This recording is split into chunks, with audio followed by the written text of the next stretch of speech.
Assalamualaikum warahmatullahi wabarakatuh. Selamat sore dan salam sejahtera untuk kita semua. Perkenalkan, saya Salsya Putri Tel Aviv yang akan memandu acara peluncuran buku Memuji Jokowi. Jangan berisik, Jokowi sedang bekerja, karya Safariansah Zulkarnain. Peluncuran buku ini merupakan bagian dari program Satir Institut untuk mengambil ruang kosong kritisme anak muda Indonesia dalam menyatakan sikap terhadap kekuasaan. Pada hari ini akan diluncurkan buku Memuji Jokowi dengan menghadirkan beragam tokoh nasional yang akan menyampaikan testimoni dan pandangannya terhadap kekuasaan. Dan pada hari ini, Jakarta akan menjadi kota pertama yang mengaumkan pujian untuk Presiden Jokowi. Untuk selanjutnya, pada tanggal 26 Desember, kami akan hadir di Lampung. Pada tanggal 27 Desember, kami akan hadir di Palembang. Dan pada tanggal 29 Desember, kami akan hadir di Bangka Belitung untuk memastikan rakyat berkenan untuk memuji Jokowi. Karena kami meyakini bahwa saya, Anda, ataupun kita semua memiliki kesempatan yang sama untuk memuji Jokowi. Untuk itu, di akhir tahun 2020, kami akan hadir di 4 kota untuk menyematkan pujian indah untuk Jokowi. Selanjutnya, kami mengucapkan selamat datang dan bergabung kepada para narasumber di fraksi Partai Gerindra, Bapak Kamhar Lakumani selaku Sekretaris Bapilu Dewan Pimpinan Pusat Partai Demokrat, kepada yang terhormat Bapak Wibi Andrino, Ketua Fraksi Partai Nasional Demokrat DPRD DKI Jakarta, kepada Bapak Yahya Tatang Badru, Tamam Deputi 4 Kantor Staf Presiden Republik Indonesia, periode 2014 hingga 2019, dan yang kami hormati Bapak Dhani Amrul Ikhdan, Tenaga Ahli Utama Kantor Staf Presiden Republik Indonesia, periode 2019 hingga 2024. Suatu kehormatan bagi kami dan karena Bapak-Bapak sekalian dapat berkenan hadir untuk berbagi pujian yang dipersembahkan untuk Jokowi. Selain itu, kami mengucapkan terima kasih atas kesediaan seluruh peserta peluncuran buku Memuji Jokowi dari Sabang hingga Merauke yang telah menyisihkan waktu demi mempersembahkan pujian terbaiknya untuk Presiden Jokowi. Kami kepada para peserta, kami akan memberikan rekening tabungan emas dari PT Pegadaian Persero secara gratis untuk 200 orang peserta dalam peluncuran buku.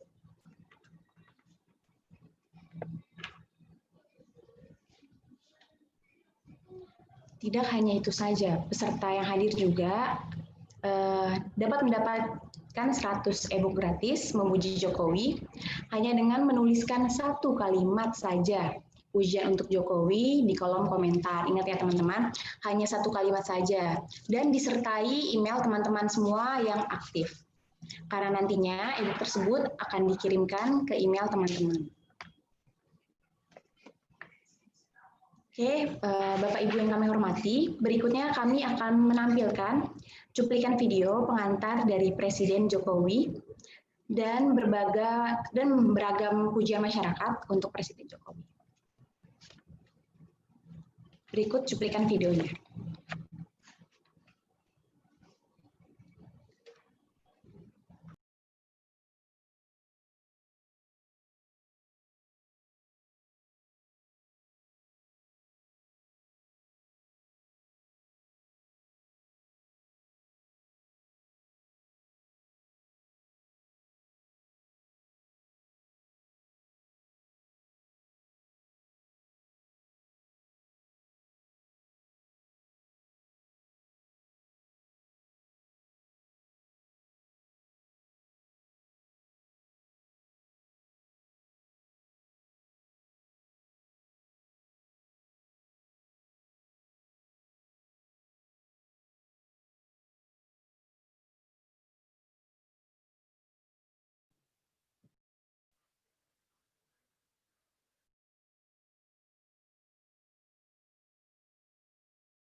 Kepada para hadirin sekalian, mohon maaf terdapat kendala teknis dalam pemutaran video.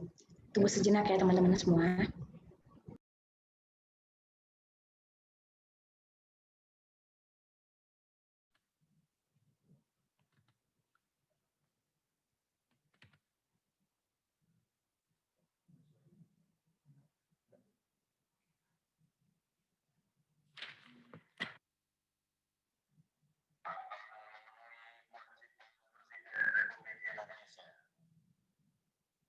Ya.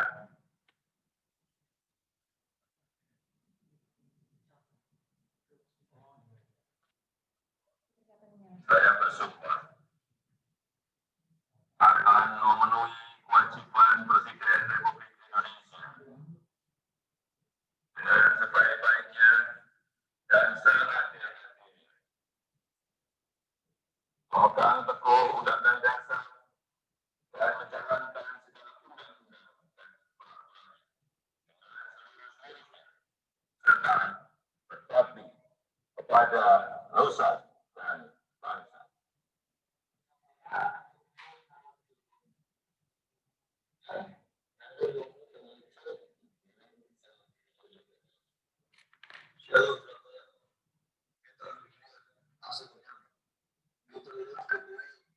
Salam, bagus saudara. Awak Ardiansa dari Mataram, awak memuji Jokowi. Awak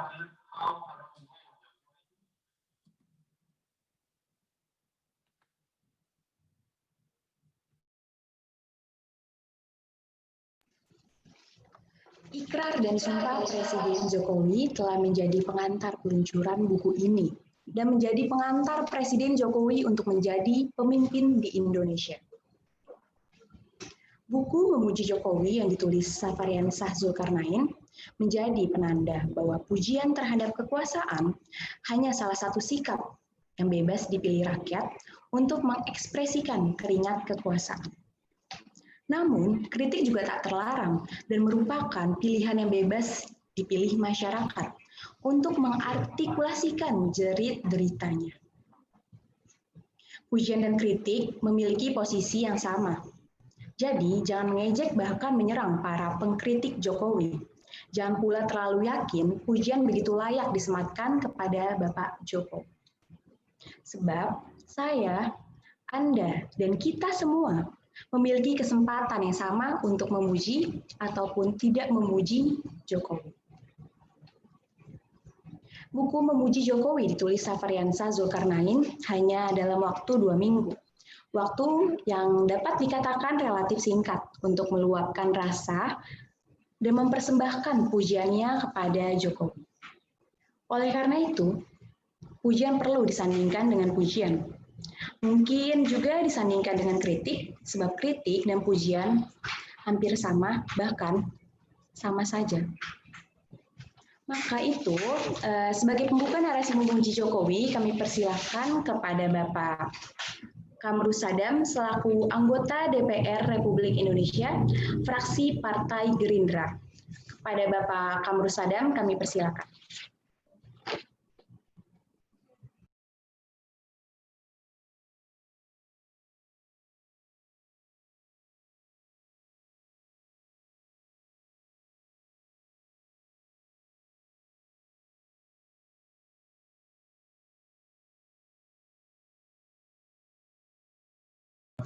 Nanti nih masuk.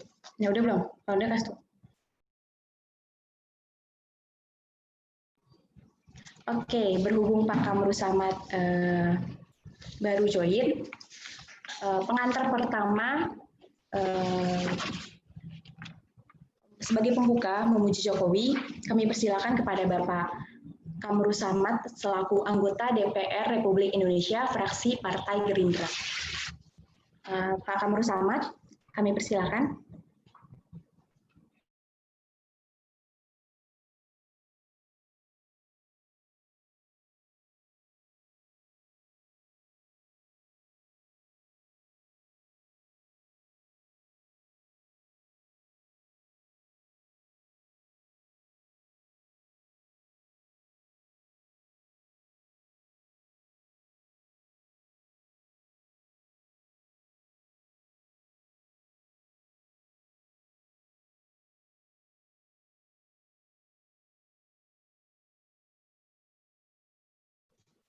Oke, baik, kepada Pak Kamru Samad.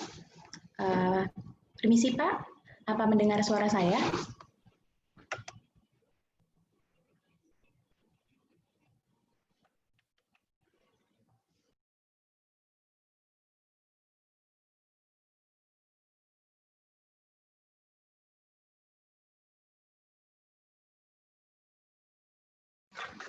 Oke, baik teman-teman. Sambil menunggu Pak Kamru Samad, selanjutnya untuk testimoni narasi memuji Jokowi.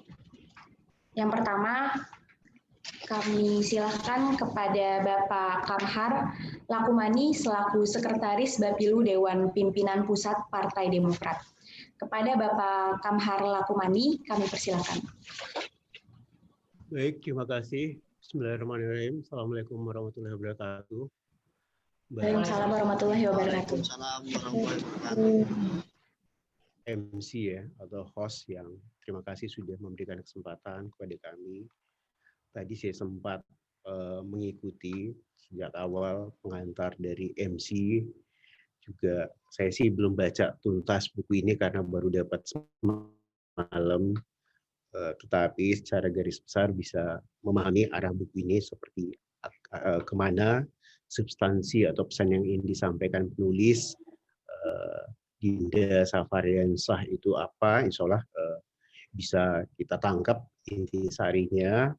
Apalagi kalau tadi disampaikan bahwa buku ini ditulis hanya dalam waktu 2 minggu untuk mengekspresikan pujian atau kecintaan, ini berarti luar biasa. Untuk menyelesaikan buku ini 2 minggu itu berarti ada motivasi dan energi luar biasa yang menjadi penggerak untuk merepresentasikan yang pesan yang ingin dia sampaikan dalam bentuk pujian, tapi bohong, satir ya, kritik dirangkai dalam bentuk diksi-diksi yang seolah-olah itu pujian, tetapi sebenarnya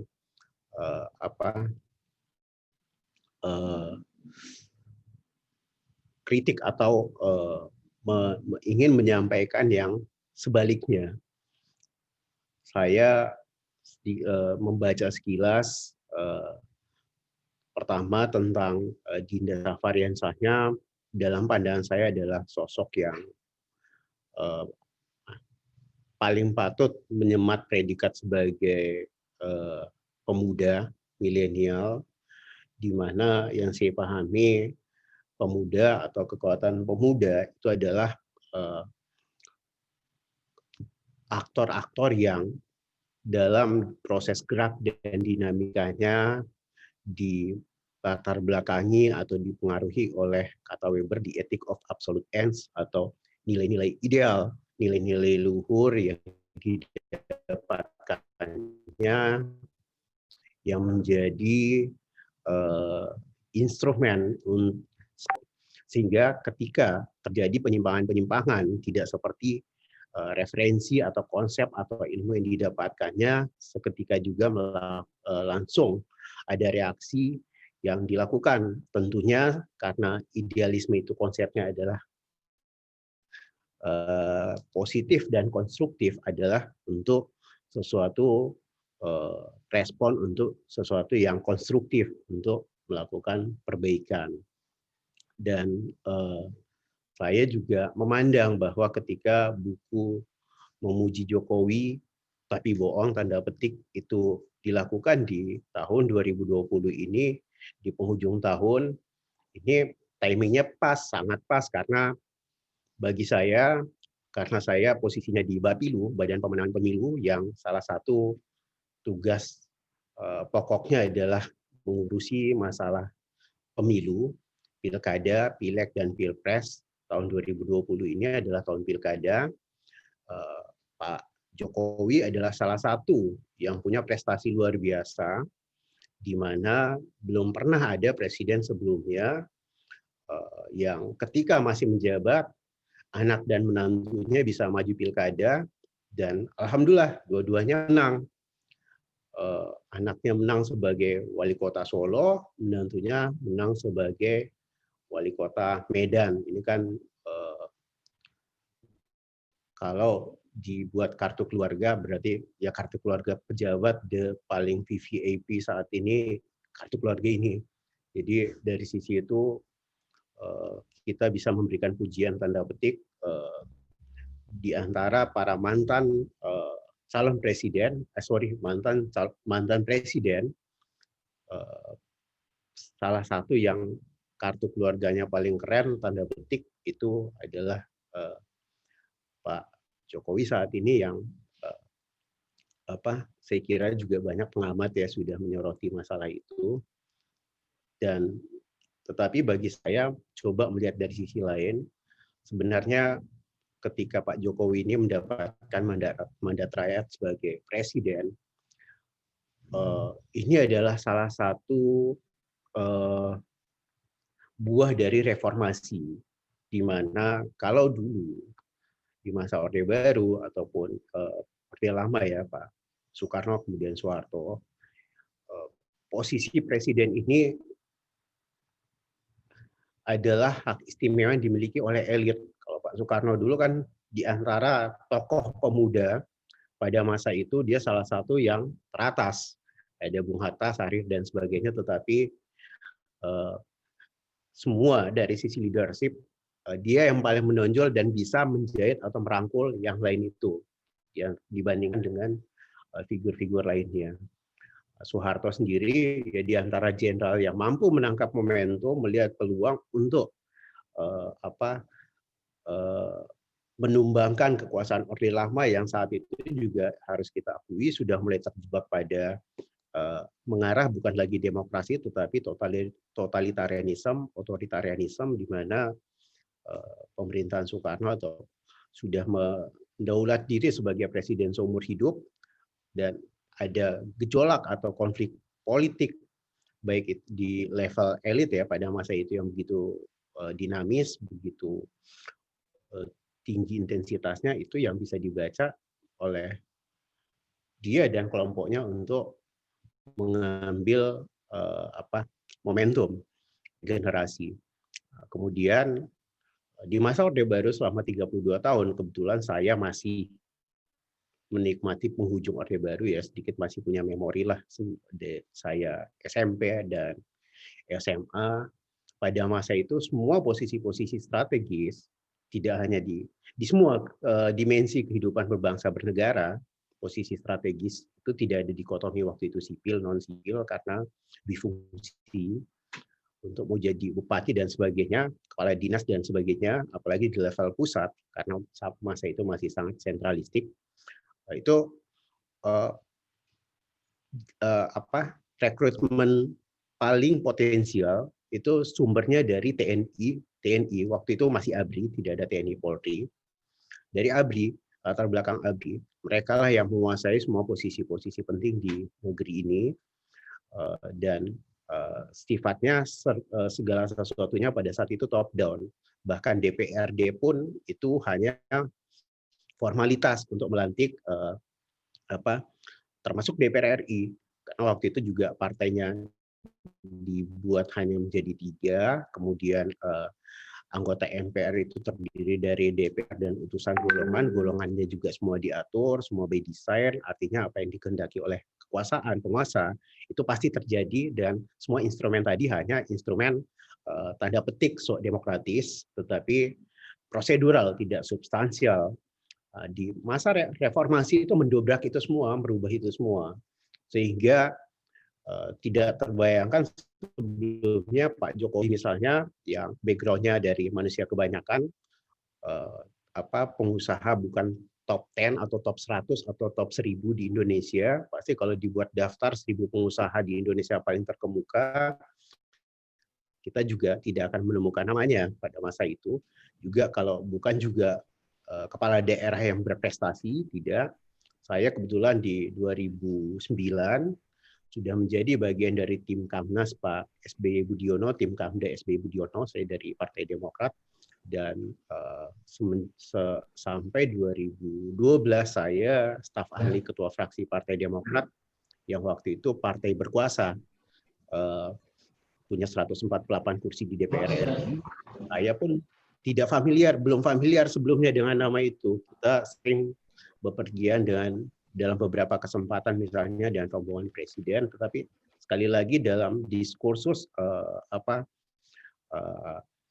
untuk proyeksi figur-figur calon pimpinan nasional, nama ini belum muncul. Tetapi kemudian tiba-tiba pada saat di situasi nasional, konstelasi nasional, khususnya dari kami Partai Demokrat, ada gejolak, ada senior yang waktu itu kemudian ada dinamika yang tidak terkontrol, tanda petik, tidak terlalu lama waktunya menjelang Pilgub DKI, tiba-tiba namanya mulai muncul, ada SMK lah, pemindahan pasar dan sebagainya, itu yang terus direpresentasikan oleh media yang sebelumnya dalam peta politik pasca reformasi untuk figur-figur calon presiden itu sudah jelas namanya siapa-siapa aja dan berulang itu sampai Pilpres terakhir pun, kecuali Pak Jokowi itu yang nama baru, dan dialah yang berhasil mengambil atau trofi ya, memenangkan piala. Ini kan ini keajaiban reformasi. Kalau tidak ada reformasi sudah pasti tidak mungkin Pak Jokowi itu bisa menempati posisi itu. Karena kalau jadi gubernur DKI pun pasti tidak mungkin. Dulu untuk posisi gubernur DKI rata-rata mantan Pangdam, pokoknya jenderal lah, bintang 2 atau bintang 3. Itu historinya. Ini dalam pandangan saya pribadi ya. Jadi dia bisa menempati posisi itu adalah buah reformasi, dia menikmati betul hasil perjuangan dari anak-anak bangsa yang waktu itu termasuk Kak Kamrul Samad sebagai pejuang-pejuang reformasi di garis terdepan mereka. Kalau saya waktu itu masih botak, kita ikut-ikut aja demo-demo, tapi kan ikutan doang. Nanti dalam prosesnya selanjutnya, misalnya 2001, 2002, amandemen Undang-Undang Dasar 45, alhamdulillah saya pribadi itu pernah ikut sebagai peninjau menyampaikan aspirasi langsung pada amandemen Undang-Undang Dasar 45, amandemen keempat tahun 2002. Itu sekilas tentang reformasi, kita hubungkan dengan Pak Jokowi yang bisa mengambil manfaat besar daripada reformasi itu sendiri, tetapi kritiknya adalah ternyata anak-anak yang berjuang di reformasi atau pahlawan-pahlawan reformasi itu menjadi korban. Ya, kita beberapa 1 atau 2 bulan yang lalu ya ada Jumhur, ada Saganda Nainggolan dan sebagainya, itu semua nama-nama yang sama kayak Bang Kamru, semua itu adalah nama-nama yang populer di masa reformasi, memperjuangkan reformasi.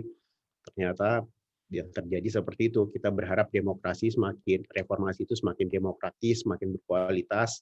Ternyata malah jebakan-jebakan yang dibuat oleh para pihak yang menunggangi reformasi itu memakan korban dari pejuang-pejuang reformasi itu sendiri. Ini kan ironi ya.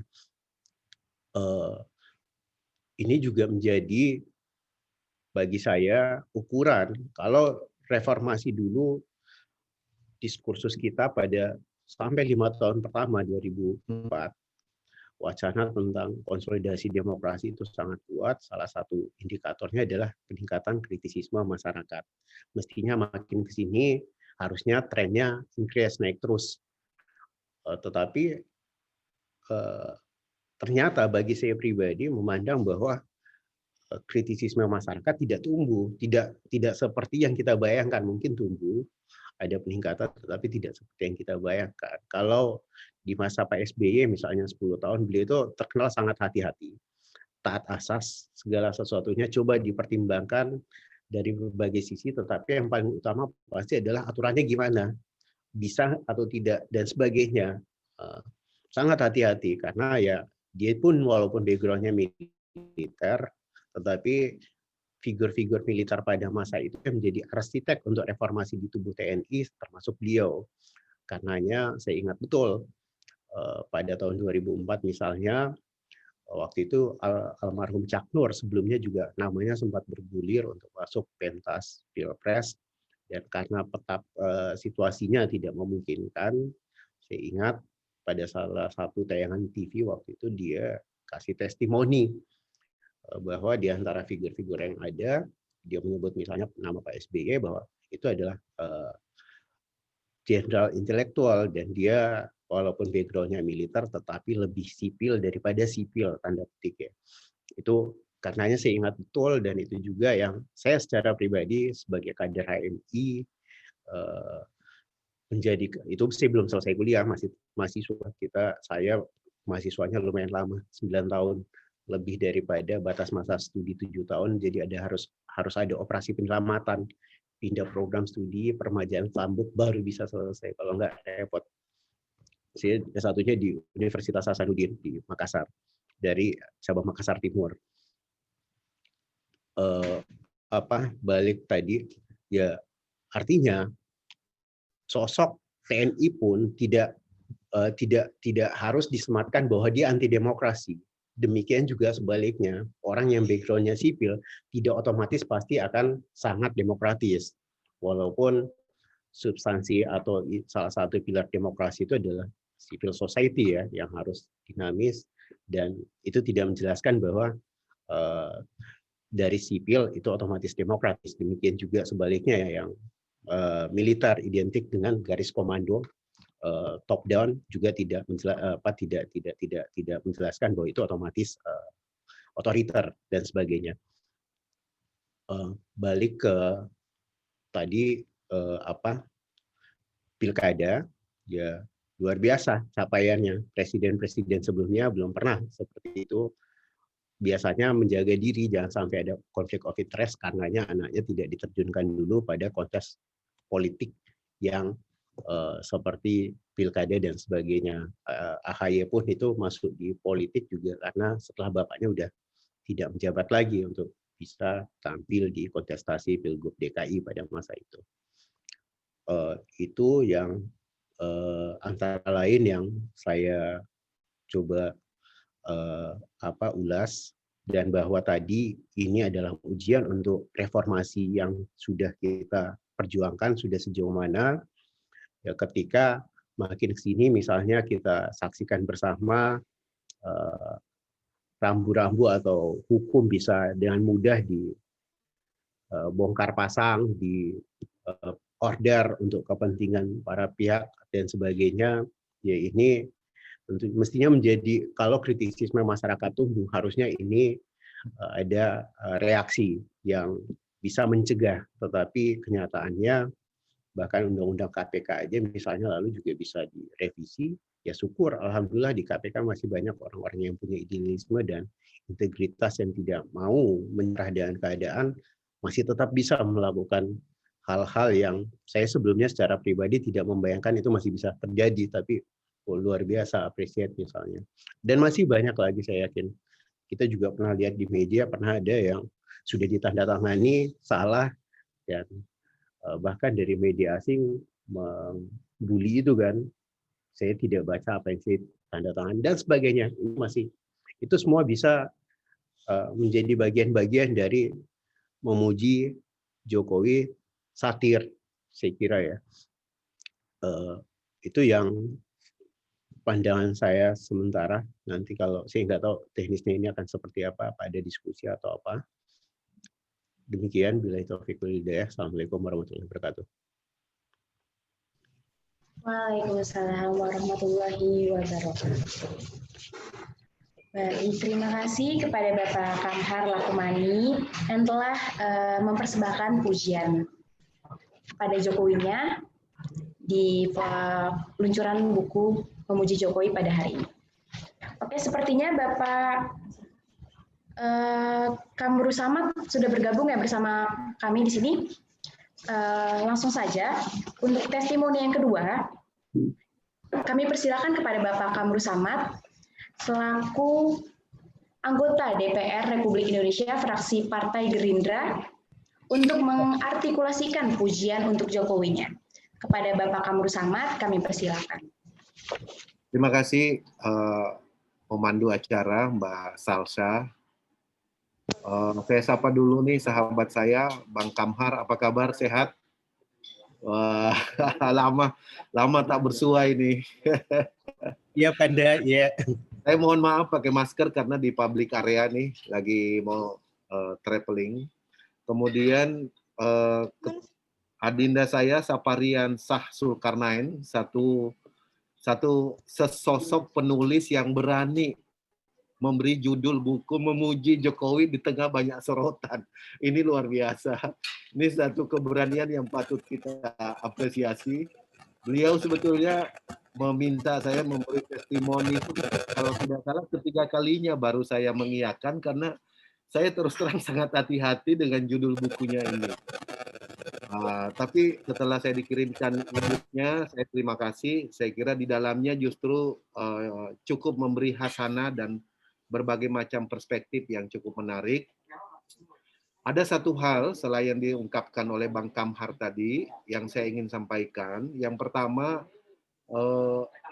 betapapun beratnya tantangan kita, produktivitas kita tetap harus kita jaga. Dan ini adalah contoh teladan yang sangat baik yang telah ditunjukkan oleh Saparian Shah di tengah COVID.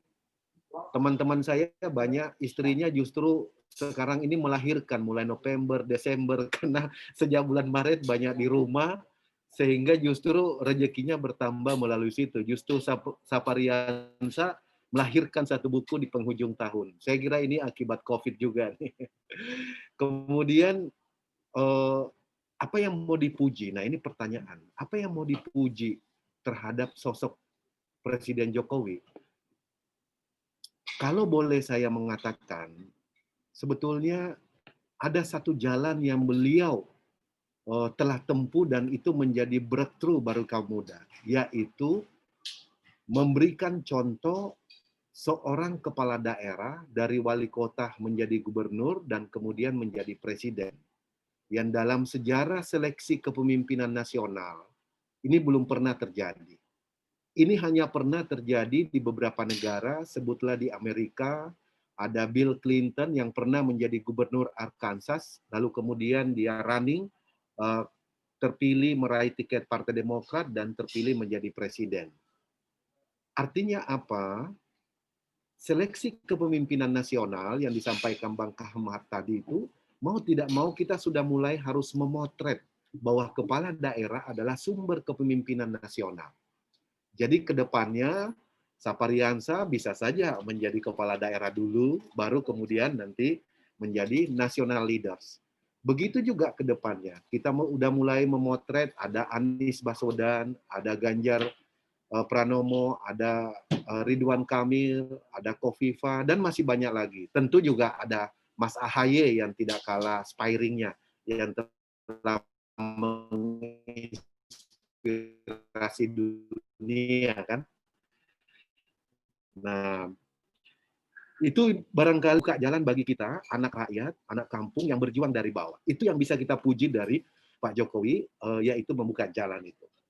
Kalau kita ingat pidato beliau tahun 2014, ketika beliau terpilih menjadi presiden pada periode pertama, beliau memperkenalkan tentang konsep laut, tol laut. Ya, masih ingat kita tol laut? Nah, saya mengikuti kebijakan beliau untuk implementasi tol laut. Pada akhirnya saya melihat beliau agak kesulitan untuk mewujudkan tol laut itu. Kemudian dirubah menjadi tol darat. Kan begitu, membangun konektivitas di tol darat. Sehingga legasi beliau selama 5 tahun, bahkan di kampanye 2018-2019, dijadikanlah tol darat itu sebagai sebuah kampanye besar, tema besar bagaimana beliau membangun daerah, membangun konektivitas antara satu wilayah dengan wilayah yang lain. Artinya saya melihat ada sisi positif di sini ketika apa yang dicanangkan gagal, belum berhasil, beliau segera mengambil jalan lain dengan membangun jalan tol di mana-mana. Walaupun kemudian membuat Menteri Keuangan periode pertama beliau itu dicopot karena kesulitan untuk mendapatkan pembiayaan misalnya, dan seterusnya. Tetapi anyway, beliau telah menutupi apa yang beliau telah rencanakan dan menjadi legacy yang menghubungkan satu zona dari satu wilayah ke wilayah yang lain. Itu yang saya lihat. Yang kedua, kalau kita melihat pidato beliau di periode kedua pada 20 Oktober 2019, beliau mengatakan, beliau memperkenalkan Undang-Undang Omnibus Law yang teman-teman Demokrat juga sangat kritis, dan harus diakui teman-teman Demokrat yang banyak memberikan pandangan, perspektif yang menurut saya mungkin akan jauh lebih relevan ke depan, hari ini dan ke depan, dan bisa jadi akan jadi rujukan ke depannya. Selain memperkenalkan Undang-Undang Omnibus Law, beliau juga memperkenalkan mimpi besar, yaitu ingin mengantar Indonesia pada posisi 5 besar ekonomi dunia di 2045, 100 tahun Indonesia merdeka. Nah, di dalam buku Safariansa ini, memang Pak Jokowi itu bukan penjahat. Sudah betul, Safar menulis dia bukan penjahat. Dan dia juga bukan koruptor. Nah, yang kita ingin harapkan sebetulnya hari ini adalah bagaimana supaya dengan kewenangan dan kebijakan beliau ini, itu ada ruang kebebasan yang lebih baik bagi masyarakat. Karena demokrasi yang sedang kita pilih ini sebagai jalan mengantarkan kesejahteraan rakyat, kita anggap ini adalah sistem terbaik hari ini. Karena itu jangan sampai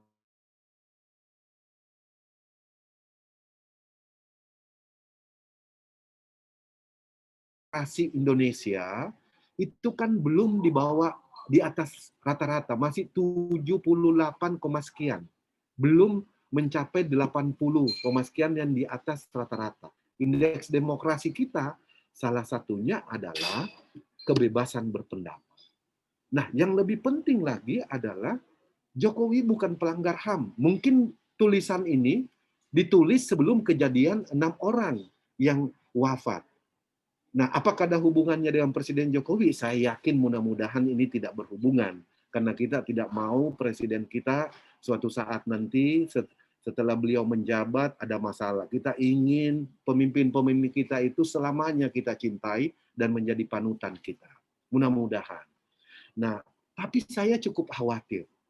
Peristiwa Tim-Tim ya, yang menghantui kita hampir 15 tahun setelah reformasi itu masih terus menggema.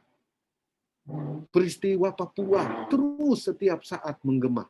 Jangan sampai presiden baru nanti kemudian justru program pertamanya adalah membentuk tim independen tentang pelanggaran HAM berat ini yang sedang terjadi dalam periode kepemimpinan ini.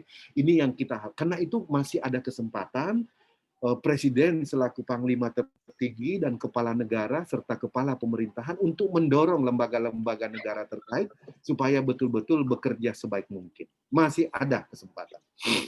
Kemudian rakyat dilarang lapar. Ini memang saya menyaksikan Pak Jokowi sendiri melalui kebijakan Undang Nomor 2 yang sebelumnya Perpu Nomor 1 tentang penyelamatan sistem ekonomi, sistem keuangan negara dan industri keuangan yang di dalamnya sebetulnya intinya adalah membuka ruang defisit APBN kita lebih dari 3% dengan batas maksimal, dengan tanpa, saya ulangi, dengan tanpa batas maksimal. Ini yang menarik.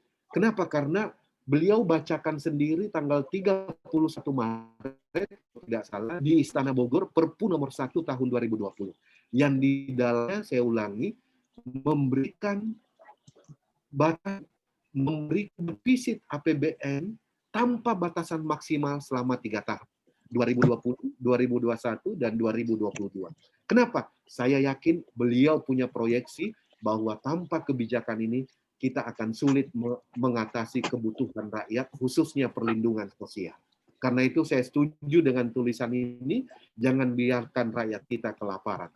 Nah, perlindungan sosial inilah yang sangat penting. Dibuatlah dalam skema Menteri Keuangan di Komisi 11 selalu mengajukan berbagai macam skenario kebijakan fiskal kita untuk membantu supaya perlindungan sosial ini bisa segera terdelivery dengan baik. Nah, sayangnya ada kejadian yang menimpa kita di Kementerian Sosial. Mudah-mudahan ke depan tidak terulang lagi. Lalu kemudian dilarang sakit. Wah, ini problem ini, Mas Safriansa. Karena kenapa 270 juta rakyat kita, bayangkan 2 Maret Presiden Jokowi mengumumkan 2 warga negara kita positif terjangkit COVID 2 Maret. Di saat itu kita punya ventilator non-ICU ada berapa? Di saat itu ventilator keluarga ada berapa? Di saat itu ada berapa laboratorium BSL-2, BSL-3, BSL-4 yang semuanya pada akhirnya kita mengalami gagap yang setengah mati. Luar biasa. Artinya apa? Di industri kebijakan, industri kesehatan, kebijakannya selama ini belum fokus. Bukan tidak, tapi belum fokus. Karena itu yang diperkenalkan oleh Pak Harto sebetulnya dengan kesehatan masyarakat, puskesmas. Setiap kecamatan ada puskesmas. Harusnya diteruskan setiap desa ada puskesmas. Ini sebetulnya kekuatan inti kita kalau tulisannya Mas Safariansa ingin mengatakan rakyat dilarang sakit, setiap desa ada puskesmas dengan puskesmas standar yang bisa melakukan tindakan medis. Nah, ini yang menarik. Kemudian peduli dengan rakyat, memang Pak Jokowi sangat peduli. Saya melihat tidak gampang memang mengikuti beliau, dan saya melihat sendiri dalam banyak tayangan video-video berita-berita, beliau memiliki empati dari pulau terluar, perbatasan sampai rakyat biasa. Skema kepedulian juga ditunjukkan, misalnya pemberian berbagai macam program ya untuk penyelamatan usaha kecil, mikro dengan 2,4 juta per kepala, itu sangat positif dan itulah membantu kita. Walaupun kita belum bisa menghindari resesi ekonomi. Indonesia dalam 10 tahun, dalam 20 tahun terakhir ini sejak reformasi kita mengalami 2 kali resesi, 98, kemudian 2008 masa SBY tapi masih bisa dikendalikan. Yang juga Pak SBY waktu itu menyodorkan Perpu, tapi DPR menolak. Lalu kemudian Pak Jokowi di masa pandemi ini menyodorkan Perpu dan DPR menerima. Lalu kemudian skema kebijakan untuk perlindungan sosial pun diluncurkan, salah satunya UMKM. Dan saya yakin dan percaya sebetulnya yang Pak Jokowi yang perlu kita ingatkan, kalau toh harus kita puji, adalah independensi beliau. Jangan sampai beliau diintervensi oleh asing. Kenapa? Karena terus terang, dengan masa pandemi ini adalah suasana yang paling tepat untuk bisa membangun kemandirian. Kemandirian apa? Ketahanan pangan nasional kita. Ini yang sangat bagus. Food estate yang direncanakan di Kalimantan Tengah menurut saya sangat tepat. Tinggal percepatan implementasi. Nah, food estate, percepatan implementasi supaya ketahanan pangan nasional bisa kita penuhi dari produksi dalam negeri. Karena semua negara juga menahan ekspornya, ekspor pangan mereka. Kenapa? Karena kebutuhan dalam negerinya juga ingin dia pastikan. Ini kesempatan baik untuk membangun kemandirian bangsa. Yang kedua, yang sangat mungkin kita lakukan, itu adalah transformasi ekosistem ekonomi kreatif ke berbasis digital. Yang selama ini konvensional harus kita dorong. Apa yang dilakukan hari ini, Safariansa dengan virtual, launching buku beliau, sangat tepat. Ini adalah kita harus lakukan transformasi percepatan ekosistem digital di seluruh pelaku ekonomi kita. Ini yang sangat tepat, dan kalau infrastrukturnya ini bisa didorong percepatannya, saya yakin dan percaya inilah salah satu legacy yang bisa ditinggalkan oleh Pak Jokowi. Selamat Adinda Safariansa, Zulkarnain, bangga Adinda berani menulis dan memberikan judul yang cukup cukup mengherankan sebetulnya buat saya. Tetapi saya yakin kalau dilepas ke Gramedia atau ke toko buku ini akan laris manis. Apalagi ada Bang Kamhar yang sudah memberikan testimoni yang kita tahu posisi politik beliau hari ini sangat baik di mata sebahagian rakyat kita. Saya kira itu. Terima kasih. Salam hormat untuk para senior yang sempat hadir. Terus berkarya. Salam sehat. Sekian. Assalamualaikum warahmatullahi wabarakatuh. Waalaikumsalam warahmatullahi wabarakatuh. Terima kasih kepada Bapak Kamru Samad yang telah membantu kami semua yang ada di sini untuk memuji Jokowi. Oke teman-teman semua, diingatkan kembali akan ada 100 e-book gratis kepada teman-teman semua yang memuji satu kata untuk satu kalimat memuji Jokowi yang nanti yang teman-teman bisa kirim ke kolom chat, lalu disertakan dengan email aktif teman-teman ya. Kemudian di kolom chat juga panitia telah mengirimkan formulir daftar hadir ya. Harap untuk segera diisi. Selanjutnya ini kami langsung saja persembahkan kepada Bapak Wibi Andrino selaku Ketua Fraksi Partai Nasional Demokrat atau Nasdem DPRD DKI Jakarta untuk memberikan testimoninya dan membantu kami semua dalam memuji Jokowi. Oke, dipersilakan kepada Bapak Wibi Andrino. Bapak Wibi, kami persilakan. Terima kasih Kak Salsya. Jadi kalau dipanggil Bapak kayaknya ketuaan ya. Karena kita juga umurnya masih nggak beda jauh sama Bang Sapariansyah nih. Jadi apresiasi yang luar biasa saya sampaikan sudah diberikan kesempatan untuk memberikan testimoni. Karena kalau dilihat daripada pembicara sebelumnya, pemberi testimoni sebelumnya itu kan tokoh-tokoh nasional yang sudah luar biasa. Ada Bang Kamhar, juga ada Bang Kamru Samad, anggota DPR RI. Saya pribadi ini merupakan kesempatan luar biasa secara tadi malam nih Bang Safar nih saya tulis. Jadi saya tidak bisa melakukan eksplorasi yang luar biasa untuk bisa menyampaikan tanpa menulis. Saya jadi tulis, saya baca supaya nggak salah-salah ngomong. Jadi pertama-tama Assalamualaikum warahmatullahi wabarakatuh. Selamat siang, sejahtera untuk kita semua. Dalam kesempatan yang berbahagia ini, ya marilah pasti kita bersyukur atas rahmat Allah Subhanahu wa Ta'ala. Kita bisa berkumpul bersama dalam satu kegiatan peluncuran buku secara virtual ini di tengah pandemi COVID-19 yang belum juga berkesudahan, di tengah polemik vaksin yang sebelumnya ada vaksin yang berbayar, sekarang menjadi gratis. Dan hari ini problem berikutnya adalah apakah vaksin itu harus dari Eropa atau dari China, apakah itu memiliki efek samping atau tidak. Yang saya hormati tadi ada Bang Kamru Samad, juga ada Bang Kamhar, juga di sini mungkin ada rekan saya di DPRD DKI Jakarta yang diundang ya, Bang Mas Pur ya. Nah, pertama-tama kita melihat daripada konteks daripada peluncuran buku ini, saya membaca bahwasanya ini memang suatu kritikan yang disampaikan secara halus dengan bahasa memuji ya. Tentunya ini kan ada style daripada anak muda sendiri ya untuk menyampaikan kritik-kritiknya. Begitu juga saya di DPRD DKI Jakarta, karena perwakilan anak muda harus mempunyai gaya tersendiri. Mungkin dengan caranya Bang Sapariansyah dengan kata memuji, tapi isinya mungkin banyak kritik-kritik yang disampaikan. Dan memang kodratnya adalah kita harus bisa menyampaikan pikiran-pikiran kita sebagai anak muda.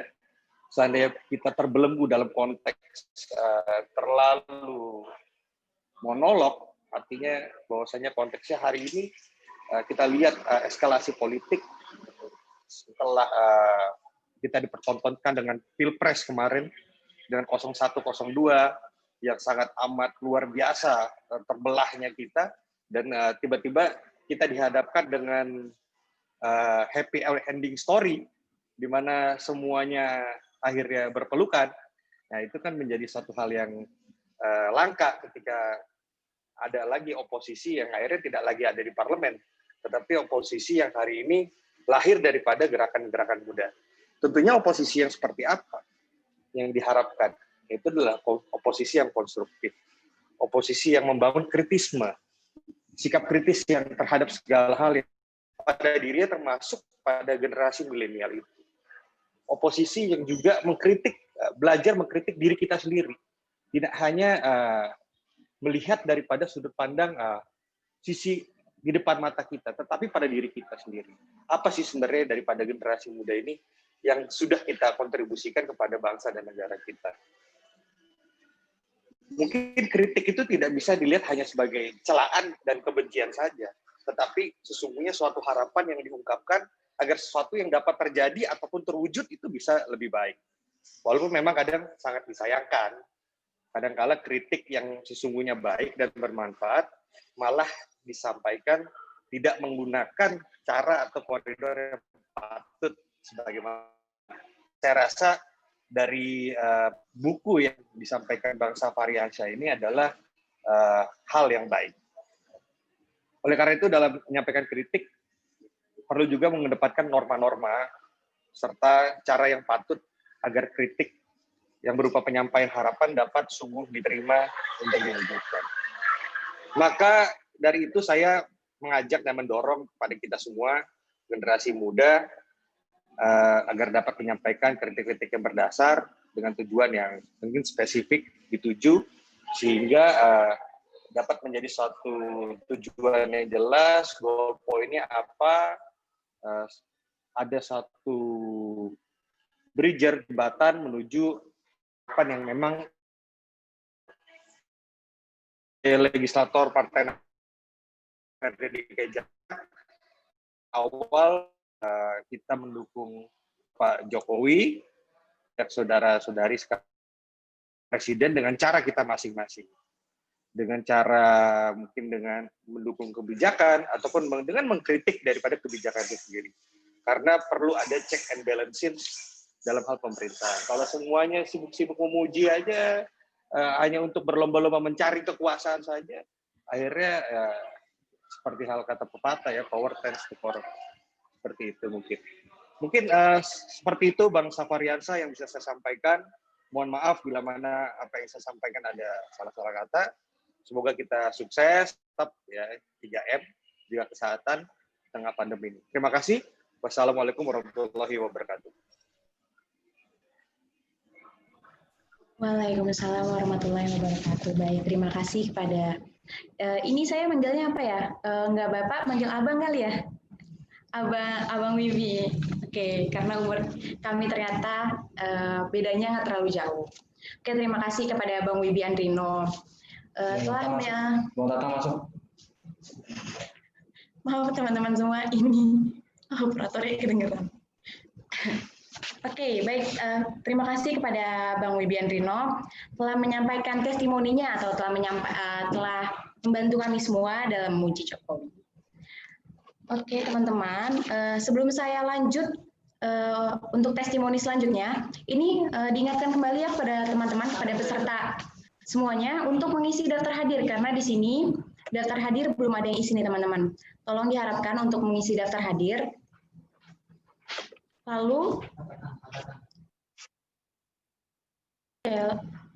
halo, tes. Oke, lalu selanjutnya ini diingatkan kembali untuk para peserta peluncuran buku ini, jangan lupa mengirimkan satu kalimat pujian kepada Jokowi di kolom chat, karena nantinya akan ada 100 e-book gratis, dan jangan lupa disertakan email aktifnya ya. Oke, siap. Nanti mungkin daftar ulangnya akan dikirimkan kembali dari panitia di kolom chat.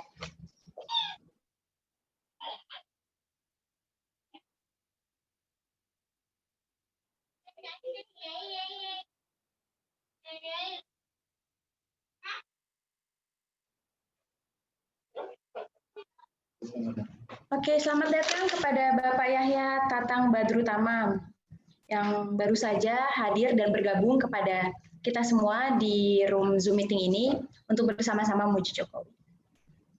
Lanjut saja teman-teman, akan ada testimoni dan penyampaian artikulasi pujian untuk Jokowi dari Bapak Yahya Tatang Badru Tamam selaku Deputi 4 Kantor Staf Presiden Republik Indonesia periode 2014 hingga 2019. Kepada Bapak Yahya Tatang Badru Tamam kami persilakan. Baik, tes masuk, suaranya masuk. Ya, siap Pak, masuk Pak. Bismillahirrahmanirrahim. Assalamualaikum warahmatullahi wabarakatuh. Waalaikumsalam warahmatullahi wabarakatuh. Terima kasih pada Adinda Safriaca sudah memberikan kesempatan buat saya untuk memberikan pandangan, testimoni atau ya memberi perspektif lah terhadap buku yang berjudul Memuji Jokowi. Tentu pertama yang ingin saya katakan dari buku ini buat anak yang masih ngurus HMI ya, ngurus HMI cabang sekarang ya, ketua cabang Dinda ya, bisa bikin buku itu sebuah prestasi, sebuah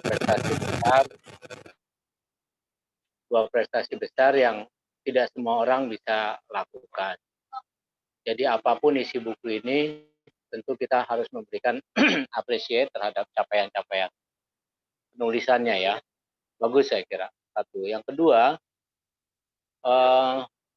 isi buku, sebentar sebelum ke isi, cara mengungkapkannya bagus ya, cara mengungkapkannya bagus dan runtut kalau menurut saya ya. Cuma mungkin perlu artikulasi yang cara pemasaran itu menarik untuk dibaca lah kira-kira gitu. Sehingga kalau kita perhatikan judul-judulnya, kalau sepintas ya as usual gitulah, ya seperti biasa gitu.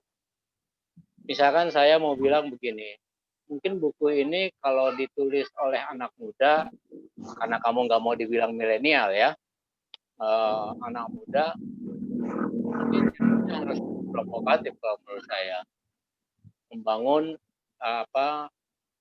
hasrat keingintahuan anak-anak muda terhadap buku ini.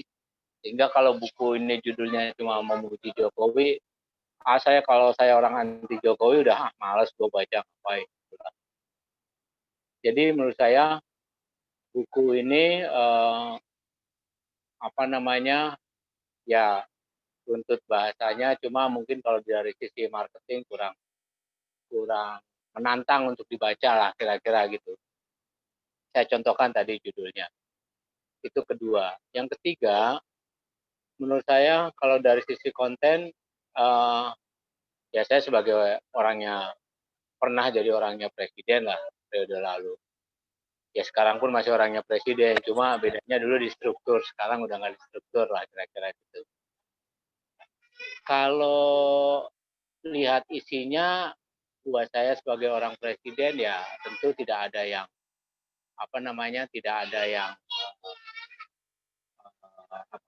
luar biasa lah kira-kira gitu. Tapi saya melihat bahwa ada anak muda terutama ya, anak muda yang bisa berpikiran objektif. Artinya objektif itu melihat fakta-fakta itu dengan apa yang terjadi ya. Karena melihat objektif dalam kondisi informasi dan komunikasi kayak sekarang itu tidak mudah. Anda tahu sendiri bagaimana medsos itu punya peran sangat besar terhadap objektivitas.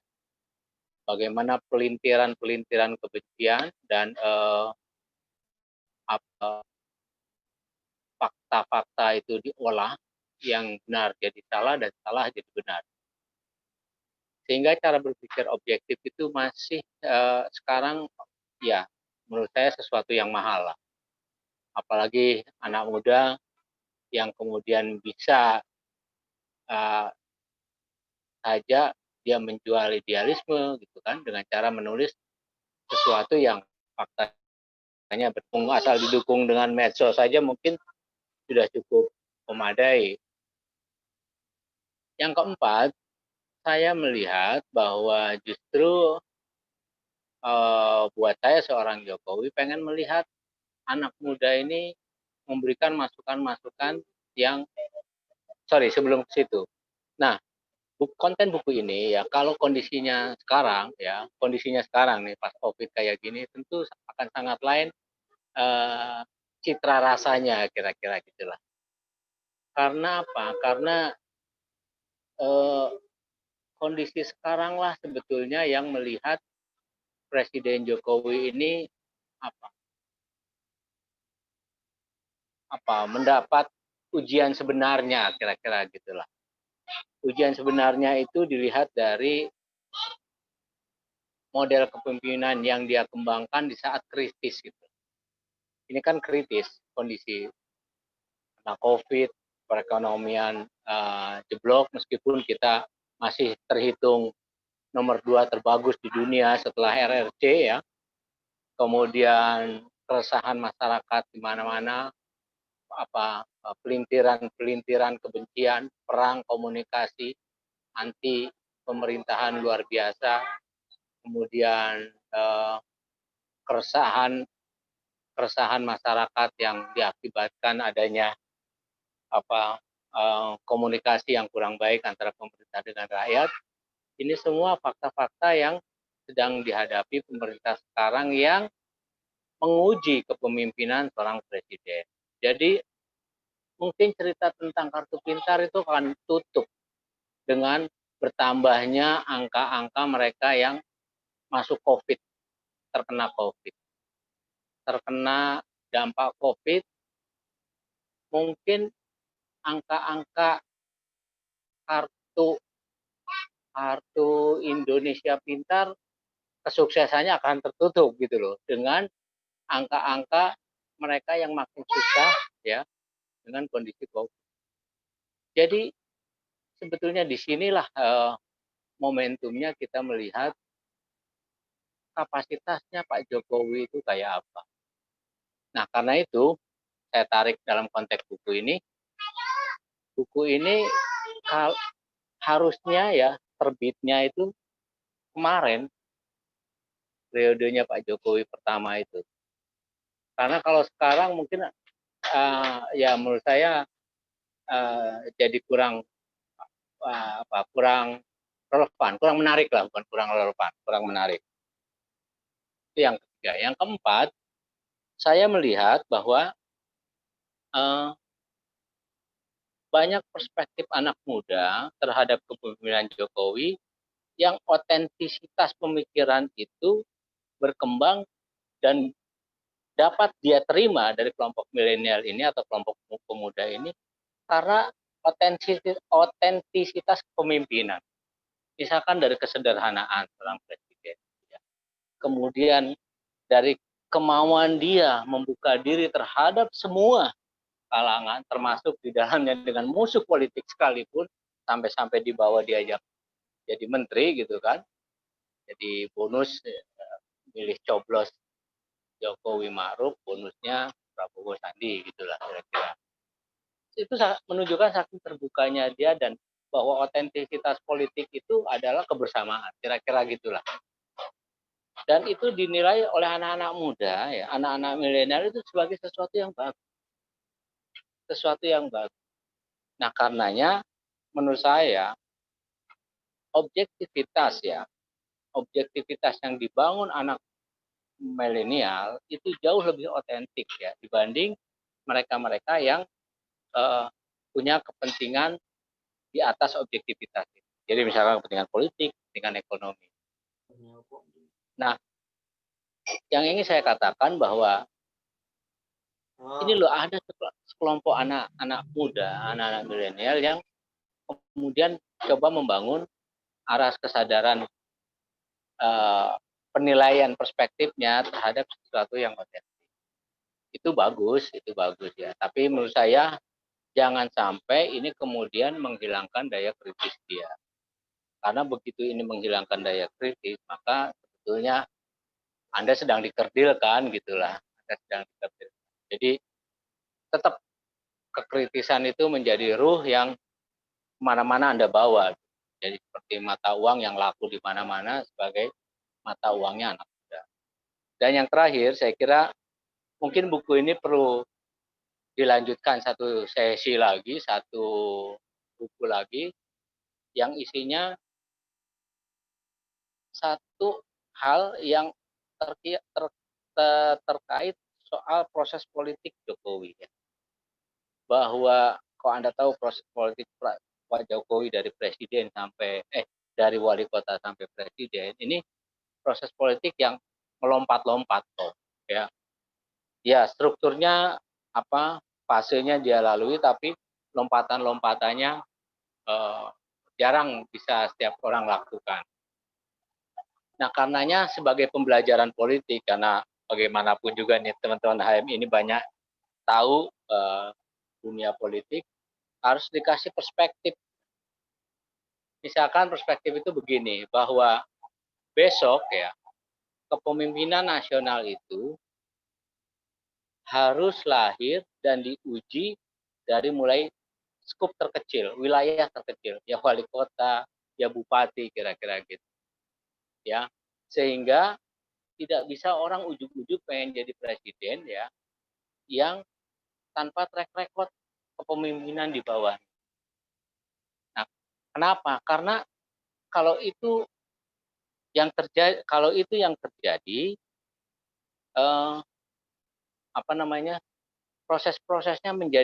proses politiknya menjadi absurd gitulah, karbitan kira-kira.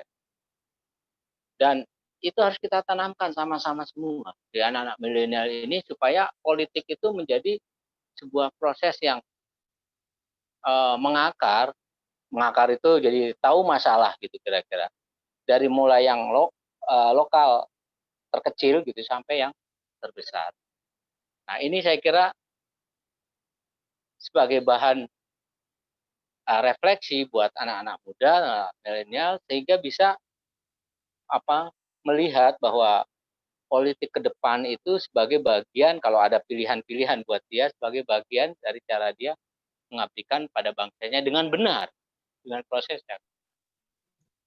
Nah, saya kira itu masukan-masukan atau pandangan saya terhadap buku tersebut ya. Ya, saya di satu sisi saya memuji karena ditulis masih sama anak pengurus cabang, kemudian bahasanya runtut juga, cukup enak dibaca dan cukup objektif. Tapi kemudian juga kita melihat, kalau lihat fakta-fakta yang terjadi sekarang, buku ini menjadi tidak relevan lah kira-kira. Saya kira garis besarnya itu, itu saya kira pandangan saya atau opini saya terhadap buku ini. Terima kasih. Assalamualaikum warahmatullahi wabarakatuh. Waalaikumsalam warahmatullahi wabarakatuh. Terima kasih kepada Bapak Yahya Tatang Badru Tamam yang telah memberi testimoni sekaligus telah membantu kami untuk memuji Jokowi. Selamat datang kepada Bapak Dhani Amrul Ikhdan selaku tenaga ahli utama Kantor Staf Presiden Republik Indonesia periode 2019 hingga 2004. Selamat datang, Pak. Oke, saya ingatkan kembali. Oke, selamat datang Pak. Saya ingatkan kembali ya kepada para hadirin sekalian untuk mengisi daftar hadir yang telah tersedia di kolom chat. Dan jangan lupa akan ada 100 e-book gratis kepada para hadirin sekalian yang mengirimkan satu kalimat memuji Jokowi di kolom chat disertakan dengan email yang masih aktif. Oke, sebagai akhiran pujian untuk Jokowi, kami persilakan kepada Bapak Dhani Amrul Ikhdan selaku tenaga ahli utama Kantor Staf Presiden Republik Indonesia periode 2019 hingga 2014. Kepada Bapak Dhani Amrul Ikhdan kami persilakan. Baik, Assalamualaikum warahmatullahi wabarakatuh. Selamat sore, salam sejahtera bagi kita semua. Shalom, Om Swastiastu, Namo Buddhaya, salam kebajikan. Teman-teman sekalian, para talenta-talenta Pala Rising Stars Indonesia, terima kasih atas undangannya, dan saya mengapresiasi sekali atas penulisan buku ini yang ditulis oleh seorang aktivis muda harapan bangsa kita dan juga tokoh HMI. Nah, ada beberapa yang menjadi bahan concern kita. Jadi dalam koridor Kantor Staf Presiden, apapun yang ditulis sebagai buah pemikiran anak bangsa, itu kita jadikan bahan refleksi. Jadi KSP itu, Kantor Staf Presiden, ada namanya program KSP Mendengar. Kantor Staf Presiden Mendengar. ini adalah bagian dari sebuah milestone untuk mendengar aspirasi masyarakat, aspirasi publik, dan juga mendengar dan mengadopsi pemikiran-pemikiran dari kelompok masyarakat ataupun dari para intelektual-intelektual untuk memperkaya kebijakan ataupun rekomendasi kebijakan yang akan dijalankan oleh Bapak Presiden Jokowi. Jadi segala kritik atau saran itu kita melihatnya dengan positif. Terlebih lagi kalau sekilas tadi saya baca dari halaman 100 sampai 110 dalam buku ini menuliskan soal bagaimana kritik kepada Presiden Jokowi yang seolah-olah hilang figur kejokowiannya, yang seolah-olah sudah melupakan dari figur awalnya yang dilahirkan sebagai sosok yang sederhana, yang seolah-olah digambarkan sudah melupakan rakyat kecil di mana Pak Jokowi itu dilahirkan dan dibesarkan, yang seolah-olah sudah melupakan masa lalu ataupun janji kampanyenya dengan kondisi sekarang yang apalagi yang produk kedua. Jadi halaman 100 sampai 110 itu kalau saya lihat, saya baca, itu adalah suatu masukan yang penting bagi KSP dan juga bagi bagaimana kita bisa melihat secara utuh. Nah, namun demikian yang perlu juga kami tekankan di sini adalah kita juga harus melihat dalam koridor helikopter view. Helikopter view khususnya dalam masalah penanganan pandemik. Masalah pandemik ini, masalah COVID ini tidak bisa kita lihat secara parsial, tapi kita juga harus melihat dalam kerangka holistik karena ini krisis multidimensi, multisektor. Dan ekosistem penanganan pandemi dalam koridor public health emergency of international concern karena sudah menjadi pandemik secara global, tentu pendekatannya juga pendekatan public health.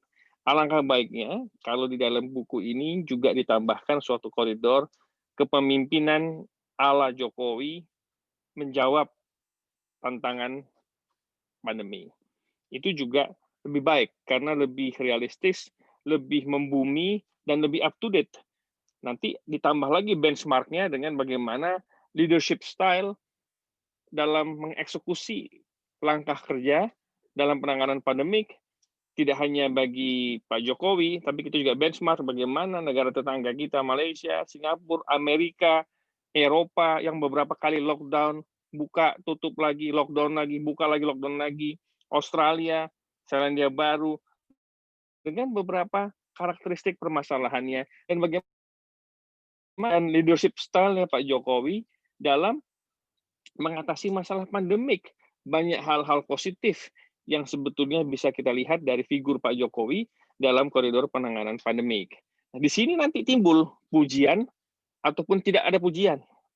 Pujian ataupun kritik. Bagi kita di KSP, even itu pujian ataupun kritik, kita meresponnya juga dengan hal yang sama. Dengan hal yang sama, dengan produktif, bahwa ini adalah bagian daripada sebuah aspirasi. Dipuji atau tidak dipuji, Pak Jokowi tetap bekerja. Kita semua di KSP juga tetap bekerja. Dikritik, baik kritiknya konstruktif, destruktif, tajam, ataupun bagaimanapun, kita akan terus bekerja dan kita respon juga dengan positif. Nah, oleh karena itu penting juga kalau tadi yang pertama diperkaya buku ini tentang leadership style dalam mengeksekusi keputusan dalam masalah pandemi yang di-benchmark dengan bagaimana leadership style dan langkah kerja para pemimpin negara-negara lain yang tentu bisa menjadi acuan sehingga outputnya kita memuji atau tidak memuji terhadap leadership style-nya Pak Jokowi. Itu dalam penanganan pandemik. Yang ketiga dalam hal visi besar yang besar, legacy. Saya percaya bahwa setiap presiden untuk Indonesia memberikan legacy mulai Karno, Soeharto, Pak Habibie, Gus Dur, Bu Mega, terus. Nah, itu pasti setiap pemimpin sesingkat apapun itu memberikan legacy. Pak Habibie yang 11 bulan belum genap setahun tapi meninggalkan banyak legacy dengan menanamkan sebuah fundamental struktur tatanan kehidupan berdemokrasi dan tatanan kebebasan ekonomi pasar yang cukup bagus. Sehingga itu dilanjutkan pada periode selanjutnya di zaman Gus Dur ataupun Bu Megawati. Nah, pemimpin yang hadir untuk Indonesia memberikan legacy. Demikian juga Pak Jokowi dengan segala kelebihan dan kekurangannya. Nah, legacy itulah yang kita nikmati sampai sekarang ini. Bagaimanapun juga banyak keberhasilan Pak Jokowi karena carry over. Karena carry over juga atau karena melanjutkan periode yang lalu. Ada juga yang dirintis sebagai legasinya Pak Jokowi. Agar juga ke depan bisa diteruskan bagi presiden berikutnya. Nah, saya berharap bahwa estafet kepemimpinan itu bukan berarti setiap ganti pemimpin lalu kemudian merubah fondasi ataupun program yang sudah ada. Program yang sudah ada, yang sudah bagus, dia carry over, dilanjutkan estafet itu pada kepemimpinan ke depan. Jadi dalam kerangka pandemi, juga kita perlu realistis, juga kita mau melihat bagaimana karakteristik dan leadership style Pak Jokowi, sehingga itu outputnya kita mau memuji atau tidak. Nah, ini kita akan dapat menggambaran objektif, karena ini juga kita harus kaitkan dengan 5 visi besar Presiden. Nah, perlu saya ingatkan kembali, 5 visi besar Pak Jokowi, itu ada 5 yang dikejawantahkan dalam Kabinet Indonesia Maju, Pak Jokowi, Kiai Ma'ruf. Visi pertama itu adalah visi melanjutkan pembangunan infrastruktur yang sudah ada di periode yang kemarin dilanjutkan. Kenapa perlu pembangunan infrastruktur? Karena kita menghindari juga dari middle income trap.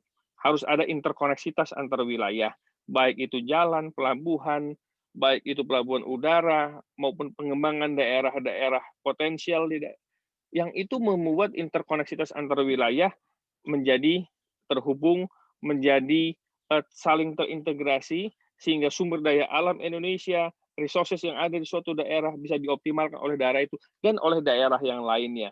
Jalur produksi, distribusi, dan konsumsi.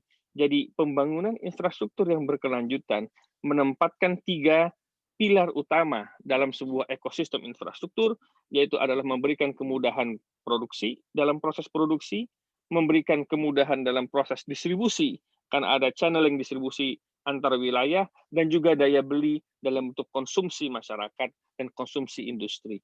Inilah yang disebut dengan pembangunan infrastruktur. Yang kedua adalah pembangunan manusia Indonesia, pembangunan talenta-talenta Indonesia, manusia-manusia Indonesia yang menjadi rising stars ke depan, manusia-manusia Indonesia yang unggul sesuai dengan bidangnya. Ini juga menjadi visi besar Bapak Presiden Jokowi, sehingga Bapak Presiden juga mengkhususkan ingin anak-anak muda ini bisa mengembangkan bakat sesuai dengan bidangnya. Yang ketiga adalah investasi. Investasi, yang keempat adalah penyederhanaan birokrasi dan regulasi, yang kelima adalah penyerapan anggaran APBN yang tepat sasaran. Kalau digabungkan yang tiga hal ini, visi besar dari mulai penyederhanaan birokrasi, penggerakan investasi, kemudian juga mereformasi struktur birokrasi kita, maka dikeluarkanlah yang namanya salah satu output Undang-Undang Cipta Kerja, atau yang disebut dulu kita kenal namanya Omnibus Law. Terlepas daripada kelebihan dan kekurangan yang ada di dalam proses Omnibus Law, tetapi kalau kita baca secara detail, maka Undang-Undang Cipta Kerja ini juga memberikan banyak value-nya, banyak nilai tambah yang bisa kita lihat ke depannya dan kita perkuat dengan undang-undang turunan.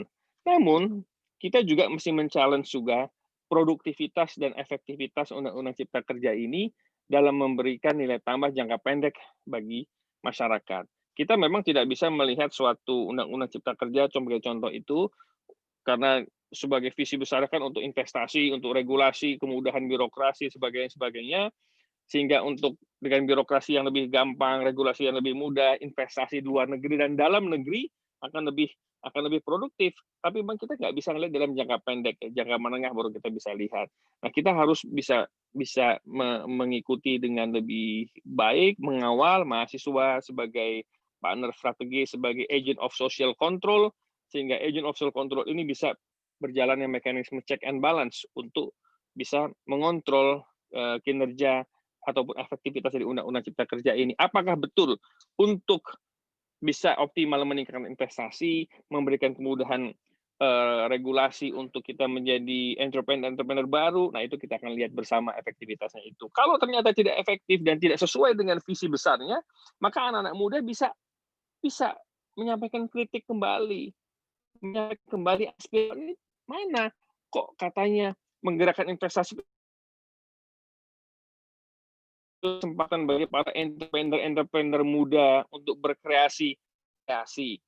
Nah, itu anak-anak muda bisa kembali menyuarakan aspirasi ini, bisa melakukan kritik kembali kepada pemerintah terhadap filosofi atau efektivitas dari pelaksanaan Undang-Undang Cipta Kerja. Nah, ini 5 visi besar Presiden yang digagas Bapak Presiden untuk kita kawal bersama-sama sehingga pada akhir masa jabatannya apakah beliau bisa husnul khotimah dengan bisa mengeksekusi 5 ini. Nah, tentu tidak ada pemimpin manapun di dunia ini yang membuat everybody happy ya. Semua orang itu happy, nggak ada. Tapi yang paling penting adalah bagaimana bisa mengemban amanah untuk mengangkat hidup, harkat, derajat, martabat bangsa sesuai dengan amanah konstitusi dalam pembukaan Undang-Undang Dasar 45. Melindungi segenap tumpah darah Indonesia. Amanah konstitusi, alinea keempat pembukaan Undang-Undang Dasar 45. Siapapun pemimpinnya. Nah, itu dijadikan platform penyelenggaraan kepemimpinan nasional. Nah, jadi teman-teman sekalian, buku yang ditulis ini oleh saudara kita tentu mengandung nuansa pujian tanda kutip untuk bahan mengingatkan kita, mengingatkan Pak Jokowi, mengingatkan aparat pemerintah untuk kembali melihat amanah ini secara menyeluruh, untuk kembali melihat bahwa seorang anak manusia diberikan amanah dan akan dipertanggungjawabkan amanah itu. Filosofi apa yang sudah diamanahkan oleh Al-Quran, oleh kitab suci, innalillahi wa inna ilaihi raji'un, akan dipertanggungjawabkan. Sehingga buku ini mengingatkan esensi innalillahi wa inna ilaihi raji'un bagi para pemimpin bangsa. Tidak cuma Pak Jokowi, saya sebagai salah satu pejabat publik, yang lainnya teman-teman yang lainnya yang saat ini diberikan amanah yang ada di dalam kabinet Indonesia Maju juga memiliki rasa yang sama, memiliki amanah dan sebuah visi yang sama. Nah, ini perlu ada orkestrasi sehingga di dalam buku ini yang disampaikan oleh Mas Zul, Mas Zul ya, Mas panggilannya Mas Safra ya, Mas Safri ya, Mas Safar ya, Mas Safar ya. Ya, baik. Apa yang disampaikan oleh Mas Safar ini menurut saya bagus dengan mencuplik Umar bin Khattab yang keliling. Itu kan sebetulnya figur Pak Jokowi dengan gaya belusukannya beberapa tahun lalu pada saat beliau di wali kota, di gubernur, awal-awal di presiden, itu kan belusukan itu memang menjadi salah satu ikoniknya, program ikoniknya Pak Jokowi. Ini mengingatkan kembali, yuk Pak Jokowi jangan sampai kehilangan citra dirinya sebagai seorang yang pemimpin yang gemar belusukan. Nah, ini kan juga mengingatkan juga kepada kita semua. Tapi Pak Jokowi tetaplah seorang Pak Jokowi. Jadi kalau bilang Pak Jokowi sudah berubah, tidak. Pak Jokowi tetaplah Pak Jokowi seperti yang dulu kita kenal. Hanya ini kan momentumnya, kalau terutama periode kedua ini, periode adalah periode COVID. Tentu kita juga harus lihat secara lebih utuh juga. Dan ingat loh, beberapa bulan yang lalu, kira-kira bulan Juni, Juli, ya, Pak Jokowi sendiri dalam beberapa bulan mengantarkan sendiri kok sembako, bantuan presiden, bantuan presiden, bansos itu ke beberapa daerah kok, ke Bogor, ke beberapa daerah pinggiran. Itu Pak Jokowi juga yang langsung mengantarkan. Memang tidak bisa semuanya karena keterbatasan dan seterusnya. Tapi kritik ini kami terima dengan baik.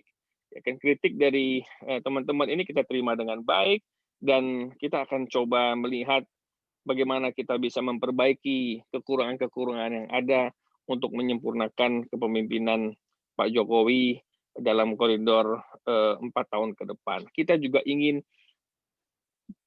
kita semua punya niat yang baik untuk mensukseskan seorang Jokowi, presiden yang kita cintai, pilihan rakyat, agar sukses mengemban amanah ini dalam 4 tahun ke depan, sehingga bisa diteruskan kepada kepemimpinan yang berikutnya. Nah, oleh karena itu, apa yang tadi disampaikan itu dengan contoh Umar bin Khattab itu benar.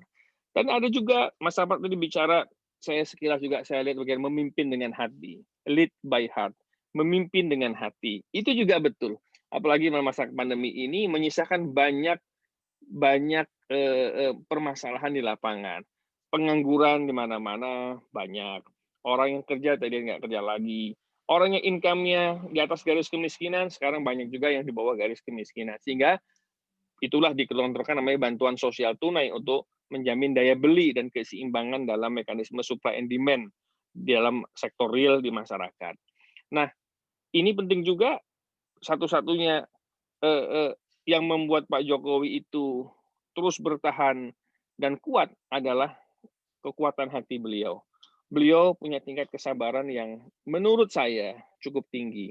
Sebagai seorang pemimpin besar, beliau bagaimanapun bukan hanya dulu, sekarang juga sama, dihujat, dikritik dengan pedas segala macam. Beliau juga tidak memberikan bantahan-bantahan ataupun counter yang signifikan. Beliau diam dan dalam beberapa kesempatan beliau pun tersenyum menghadapi berbagai kritikan. Tapi beliau buktikan dengan menunjukkan kinerja, kerja dan kinerja. Itulah stylenya Pak Jokowi. Nah, ada pemimpin yang juga reaktif. Kita banyak pemimpin di dunia yang reaktif. Begitu ada kritik, reaktif. Ada kritik, reaktif. Jadi Pak Jokowi bisa melihat kritik itu sebagai sebuah bahan refleksi. Nah, memimpin dengan hati, saya melihat inilah salah satu pilar keberhasilannya ataupun komitmennya Pak Jokowi, mana Pak Jokowi itu terlihat bahwa memimpin dengan hati. Tidak ada dalam suatu kesempatan manapun Pak Jokowi ini tidak pernah berpikir soal rakyat. Tidak ada. Saya melihat bahwa keseriusan dan komitmen Pak Jokowi dalam setiap rapat, dalam setiap kesempatan, dalam setiap program apapun, beliau selalu mengedepankan kepentingan rakyat di atas segala-galanya. Bahkan pada permasalahan hukum yang ada beberapa waktu yang lalu kita sama-sama tahu, berkali-kali beliau sampaikan bahwa supremasi hukum di atas segala-galanya. Siapapun itu yang salah, mau dari partai manapun itu, mau dari koalisi manapun, tapi kalau bersalah, beliau serahkan kepada aparat penegak hukum. Itu salah satu bukti konkret bagaimana beliau juga bisa mengejawantahkan kepemimpinan dengan hati. Nah, baik, terima kasih atas segala apa yang telah ditulis Mas Safri di dalam buku ini. Saya juga doakan Mas Safri sukses. Saya bangga dengan Mas Safri dan kawan-kawan. Dan apa yang Mas Safri sampaikan di dalam buku itu bisa kita jadikan pelajaran yang sangat berarti dari mulai kehidupan Mas Safri yang sekolah, kuliah, kemudian tidak ada biaya, dapat beasiswa, tapi kuliah nggak masuk, lalu dibiayai oleh seorang kakaknya, lalu kemudian terus sampai sekarang dapat S2 dan seterusnya. Mas Safri dibesarkan dalam kondisi keterbatasan. Sama dengan saya. Kalau dilihat saya sekarang ini kondisinya sudah mapan, bukan dilihat pada saat mapannya, pada saat dulu susahnya. Pada saat saya dulu menjadi marbot masjid. Saya pernah loh jadi marbot di masjid. Kalau Mas Safri saya nggak tahu pernah nggak jadi marbot di masjid. Teman-teman pernah nggak jadi marbot? Saya pernah jadi marbot di masjid. Saya pernah susah, saya merawat orang tua. Waktu umur saya masih kelas 3 SD atau 4 SD, masih kecil, saya sudah merawat kakek nenek saya karena saya dibesarkan sama kakek nenek yang lumpuh pada waktu itu. Hidupnya pun di daerah terpencil, di kampung terpencil yang jauh dari mana-mana, yang tidak ada listriknya. Tapi saya ketika umur saya kelas 3 SD, 4 SD saya sudah mengurus kakek nenek saya yang waktu itu lumpuh dalam kondisi segala keterbatasan. Hanya hidup bertiga.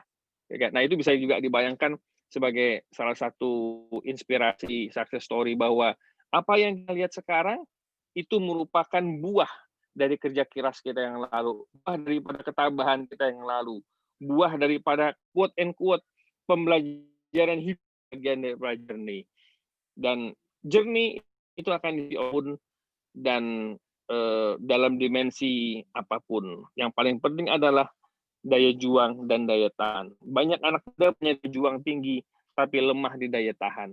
Saya harap HMI dan teman-teman semua bisa daya juang dan daya tahan yang kokoh, sehingga kita bisa maju bersama menatap masa depan dan depan anak-anak dan seluruh rakyat Indonesia bergantung. Terima kasih. Assalamualaikum warahmatullahi wabarakatuh. Waalaikumsalam warahmatullahi wabarakatuh. Terima kasih kepada Bapak Amrul yang telah memberikan testimoninya dan membantu kami semua yang ada di sini untuk memuji Jokowi. Teman-teman semua, kepada para hadirin diingatkan kembali untuk mengisi daftar hadir yang telah disediakan oleh panitia yang telah tertera di kolom chat. Jadi bisa teman-teman klik linknya lalu isi daftar hadirnya. Jangan lupa juga kami ingatkan akan ada 100 e-book gratis kepada para hadirin sekalian yang mampu memberikan satu kalimat saja, satu kalimat pujian untuk Jokowi yang dikirimkan ke kolom komentar disertai email teman-teman yang masih aktif. Setelah usai pujian para tokoh dan politisi yang dipersembahkan kepada Presiden Joko Widodo, begitu indahnya kata-kata bila tak dibungkam, begitu indahnya juga kata-kata bisa tersampaikan jika dari hati. Kami begitu meyakini bila hati disertakan dalam setiap aktivitas politik akan menghadirkan kesejahteraan. Akan tetapi, bila hati tertinggal dan tidak disertakan hanya akan menyajikan kezaliman. Untuk memparipurnakan pujian untuk Presiden Jokowi, penulis buku Memuji Jokowi, Safariansa Zulkarnain akan menyampaikan epilog untuk penutup tirai pujian untuk kekuasaan kepadanya. Kami persilakan.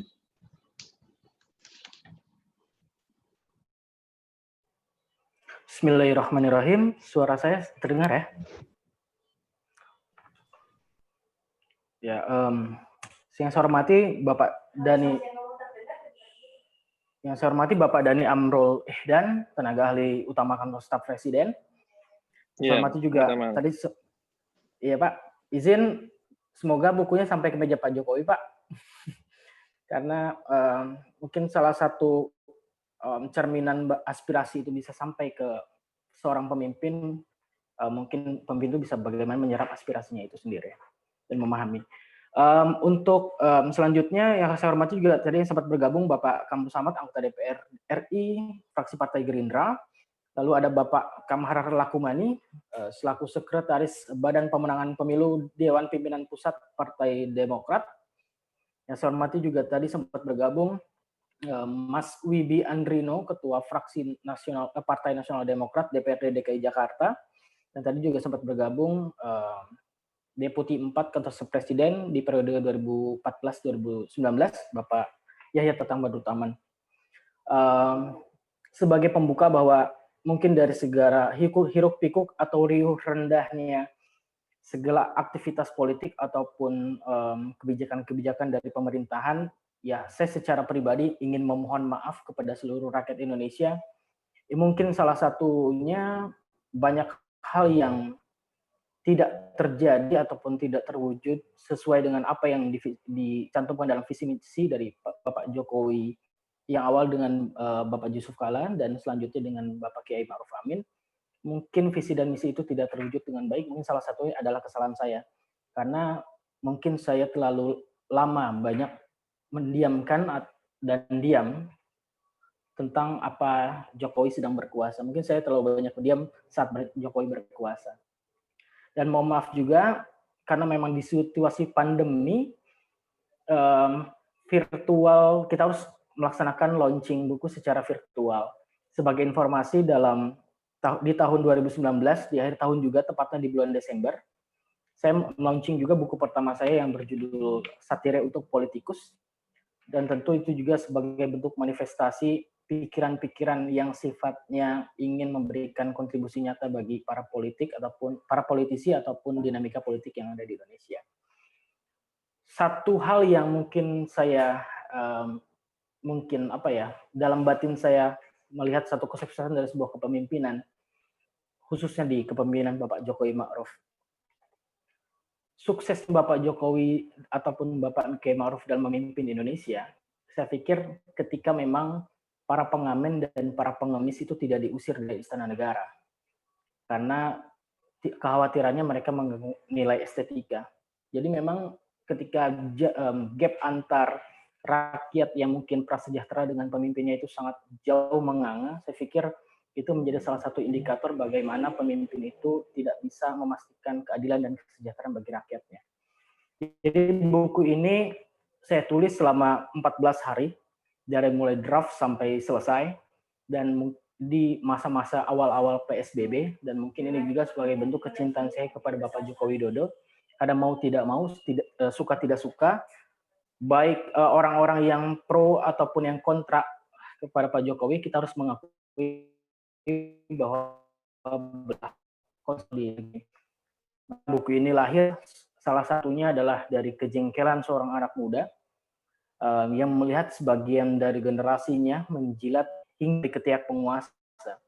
Jadi punya rasa jengkel melihat teman-teman satu generasi yang saya pikir terlalu menjual integritasnya demi kekuasaan. Jadi terlalu meminta suaka dengan secara berlebihan. Bahkan ada satu partai yang melabelkan milenial, tapi secara karakteristik dan jiwa atau ruh dalam perjuangannya pun tidak tercermin karakter dari milenial itu sendiri. Saya memang menjadi seorang milenial karena memang labelisasi milenial tergadaikan bahkan mungkin terjual. Jadi anak muda memang dan rupanya diluluhlantahkan oleh sekelompok ataupun ya mungkin saya pikir gerombolan-gerombolan yang merongrong kepada kekuasaan. Dan mungkin bisa dipastikan dalam beberapa fenomena atau situasi banyak yang mengkritik Jokowi dalam satu kebijakan-kebijakan, bisa disalahkan Bapak Jokowinya atau bisa disalahkan orang-orang sekitarnya. Saya pikir memang orang-orang sekitarnya yang turut serta bagaimana memastikan Bapak Jokowi tetap stabil dalam secara politik. Maka itu banyak manuver-manuver dari orang dari sekitar ataupun dari lingkaran dari Bapak Jokowi yang ditangkap sebagai ekspresi masyarakat yang mungkin lebih tepatnya tidak tercermin sosok Bapak Jokowi yang dulu kita cerminkan sebagai presiden yang lahir dari rakyat. Jadi banyak segerombolan ataupun sekelompok anak muda yang menjilat untuk kekuasaan. Saya pikir adalah saya khususnya agak sedikit terganggu bahwa mereka adalah generasi yang memalukan gitu, dan memalukan generasi, bahwa kemerdekaan seorang insan manusia itu bagaimana bisa menentukan, bisa memuji ataupun bisa mengkritik. Dan memujinya pun bagaimana hari ini, tentu ini bukan makna sebenarnya, karena ini adalah hal yang kita namakan satire untuk kita lekatkan pada kekuasaan. Jadi tujuan dari buku ini bahwa kita ingin, saya dan teman-teman semua, saya pikir punya tujuan yang sama bahwa sebaik-baiknya kepemimpinan, sebaik-baiknya pemimpin, itu bagaimana dipersembahkan sebaik-baiknya untuk rakyat. Jadi dari segala keringat yang dikucurkan oleh Bapak Jokowi dan Kiai Ma'ruf Amin, itu tadi disampaikan sama Bapak Dhani Amrul Ihdan bahwa tidak mungkin semua rakyat Indonesia itu happy. Tapi saya pikir memang bagaimana bisa memastikan tidak ada satu orang pun di negeri ini yang merasakan kelaparan. Tidak ada satu orang pun di negeri ini yang misalkan mohon maaf dia wafat dalam kondisi tidak memiliki biaya untuk mendapat perawatan di rumah sakit. Jadi hal-hal yang seperti itu yang mungkin dimanifestasikan dalam bentuk kebijakan-kebijakan yang mungkin tidak sampai kepada rakyat atau masyarakat Indonesia. Jadi sebetulnya mungkin perlu ada determinasi dari Presiden Joko Widodo untuk memastikan bahwa kebijakan-kebijakan yang mungkin ditujukan kepada rakyat secara implementatif itu tidak sampai kepada rakyat.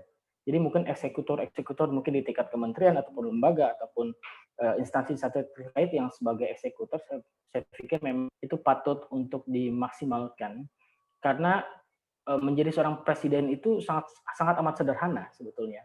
Bagaimana dia bisa memerintahkan kepada anak buahnya untuk memastikan Indonesia itu bisa adil dan sejahtera. Namun selalu kritik-kritik itu muncul tentang bagaimana mengeksekusi dan mengimplementasikan apa yang diinginkan oleh Bapak Jokowi ataupun dari wakil presidennya dari Bapak Kiai Ma'ruf Amin. Jadi kita selalu bermasalah dengan hal-hal yang teknis yang bersifat kebijakan. Tapi mungkin visi besar ataupun gambaran-gambaran besar tentang Indonesia ke depan, saya pikir jangan sampai kita memiliki paradoks bahwa kita melihat indahnya istana negara yang mungkin ada beratus-ratus hektar, yang cukup indah, rumputnya hijau, megahnya istana, dan mungkin Bapak Jokowi, saya pastikan pasti pengaturan makanannya pun itu diatur bagaimana nutrisinya. Tapi pernahkah kita berpikir bahwa di sekitaran istana mungkin radius 1 kilometer ada orang-orang yang mungkin merasakan kelaparan di masa mungkin Pak Jokowi sedang makan malam. Saya pikir memang ini menjadi satu dilema bagi pemimpin bahwa Umar bin Khattab itu memiliki aksi yang sungguh luar biasa dan mungkin membumi. Dan belusukannya Bapak Jokowi, saya pikir mungkin tadi disampaikan menjadi salah satu cerminan daripada apa yang dilakukan Umar bin Khattab di masa lalu. Tapi saya ingin memastikan bahwa kata-kata pemimpin itu harus nantiasa berdampak pada masyarakat. Jadi memang banyaknya komunikasi publik dari pemerintahan, khusus dari penguasa, dari presiden atau wakil presiden, yang menginginkan satu kebaikan untuk rakyatnya, tapi mungkin tidak secara nyata rakyat merasakan itu. Jadi memang paradoks itu yang kita merasakan sendiri. Jadi mungkin bagi orang-orang yang prasejahtera, mungkin tidak memiliki kekhawatiran bila memang ada sebuah garansi ataupun jaminan ia tidak akan merasakan kelaparan. Jadi miris sekali ketika memang ada di sekitaran Istana Negara, baik di Istana Bogor ataupun di Istana Merdeka, ada orang-orang yang tidak bisa makan, tapi di waktu yang bersamaan Bapak Jokowi dengan makanan yang sungguh luar biasa, secara nutrisi dan karbohidrat apa-apanya dihitung, tapi masih ada orang-orang yang kelaparan. Saya lebih baik menganjurkan Bapak Jokowi untuk menunda makannya dulu dan memastikan seluruh rakyat tanpa terkecuali bisa merasakan kenyang seperti apa yang ia rasakan. Jadi kenapa kita pentingnya ada kepemimpinan menggunakan hati? Karena hati itu puncak paripurnanya kejujuran. Jadi kejujuran memang value yang terpenting adalah bagaimana berpolitik bukan hanya mengekspresikan kejujuran. Hari ini bagaimana mengaktualisasikan juga dalam bentuk kebijakan-kebijakan yang dilandasi nilai filosofis dari situ. Jadi ini sebuah ketukan batin untuk kita semua bahwa anak muda bukan hanya saya dan teman-teman semua, tapi banyak di luar sana yang memiliki peluang untuk mengisi ruang-ruang kosong kritisisme yang mungkin hari ini mulai memudar. Hari ini oposisi hampir semua masuk kepada pemerintahan, jadi saya pikir saya mungkin mengajak kepada teman-teman untuk senantiasa menjadi penantang ide bagi penguasa, penantang gagasan bagi penguasa, sehingga memang ada satu pertandingan ide antara kekuasaan dan kami anak-anak muda. Jadi mungkin hari ini banyak daftar inventarisasi masalah dari penguasa yang mungkin sudah dicatat, melakukan riset ataupun dikaji secara mendalam. Tapi mungkin rakyat tidak bisa menunggu terlalu lama bagaimana hari ini mereka membutuhkan solusi untuk makan dan untuk lain-lain. Tapi saya pikir memang kepemimpinan dari hati menjadi solusi bagaimana hari ini Bapak Jokowi dan Kiai Ma'ruf Amin bisa memastikan bahwa tidak ada satu orang pun di negeri ini yang merasakan kesengsaraan. Jadi untuk dalam sebuah epilog sederhananya, saya ingin mengatakan bahwa terima kasih Pak Jokowi telah menjadi Presiden Republik Indonesia untuk kedua kalinya, yang membuat rakyat memahami bahwa apa adanya Jokowi itu sangat berdampak kepada hidup rakyat yang apa adanya. Jadi nasib dan apa yang dialami oleh rakyat itu sangat sama dengan apa yang dicitrakan oleh Bapak Joko Widodo. Bapak Joko Widodo yang hidup serba apa adanya, sederhana, yang mungkin bisa dikatakan Bapak Jokowi itu adalah tetangga saya yang kebetulan jadi presiden, yang diberi kesempatan untuk jadi presiden. Tapi memang banyak hal yang ternyata ketika beliau menjadi presiden, banyak hal yang tidak bisa kita titipkan. Karena keadilan dan kesejahteraan itu dipertaruhkan hanya dari kepalanya seorang pemimpin. Maka jangan sampai kepala seorang pemimpin hanya diisi oleh orang-orang ataupun oleh pikiran-pikiran yang hanya memikirkan tentang dirinya sendiri ataupun dari kelompoknya. Maka saya pikir memang memerlukan hati untuk bagaimana mengekspresikan kepemimpinan itu sendiri.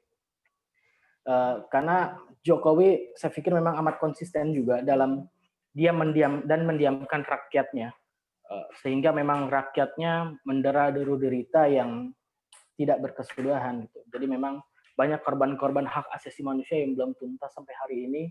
Lukanya dan kesedihannya memang belum usai sampai hari ini. Tapi bagaimana determinasi dari seorang penguasa bisa memastikan itu, kita masih belum menemukan jawaban yang bisa memulihkan batin yang terluka. Nah, itulah mungkin saya pikir ketika memang seorang pemimpin bisa memastikan keadilan dan kesejahteraan untuk seluruh rakyatnya tanpa terkecuali, dan bagaimana dia bisa memastikan bahwa kebenaran tidak mungkin mendua. Mungkin hari ini Bapak Jokowi dikenang sebagai presiden yang lahir dari rakyat, tapi jangan sampai bahwa pemimpin setelah turun dari jabatannya diingat sebagai orang ataupun presiden yang jauh dari rakyat. Jadi saya pikir memang kita perlu untuk melakukan pertandingan ide dan gagasan, sehingga memang keintiman dalam diskursus politik ataupun secara nasional itu bisa beradu. Saya dari jurusan ilmu jurnalistik ataupun komunikasi, saya pikir memang hari ini para politisi lebih banyak terjebak masuk dalam diskursus yang terlalu pecisan atau terlalu sangat mungkin membuat kita itu suntuk melihat pemberitaan-pemberitaan ataupun media mainstream hari ini. Maka dari itu saya pikir kita harus mengembalikan demokrasi Indonesia lebih ke demokrasi yang substansial. Karena nasib rakyat tidak bisa kita gantungkan hanya kepada seorang pemimpin, karena ya kebebasan dari seorang pemimpin bisa melakukan hal apapun karena beliau sedang berkuasa. Jadi saya harapkan ketika Bapak Jokowi turun dari jabatannya, tidak ada permintaan maaf dari Bapak Jokowi untuk rakyat. Karena turunnya Bapak Jokowi nantinya di 2024 sebagai bentuk artikulasi dari apa yang ia rasakan semenjak dulu dari rakyat dan sekarang mungkin jadi seorang pemimpin, dan nantinya akan mengakhiri jabatannya dan kembali kepada rakyat. Beliau mengerti kebutuhan dan keinginan rakyat itu sendiri. Jadi saya tidak terganggu dengan orang-orang ataupun anak-anak muda yang memuji Jokowi. Saya juga tidak terganggu dengan anak muda yang mengkritik Jokowi. So, yang saya yakini dan yang saya percaya bahwa saya, teman-teman semua memiliki kesempatan yang sama untuk memuji ataupun tidak memuji Jokowi.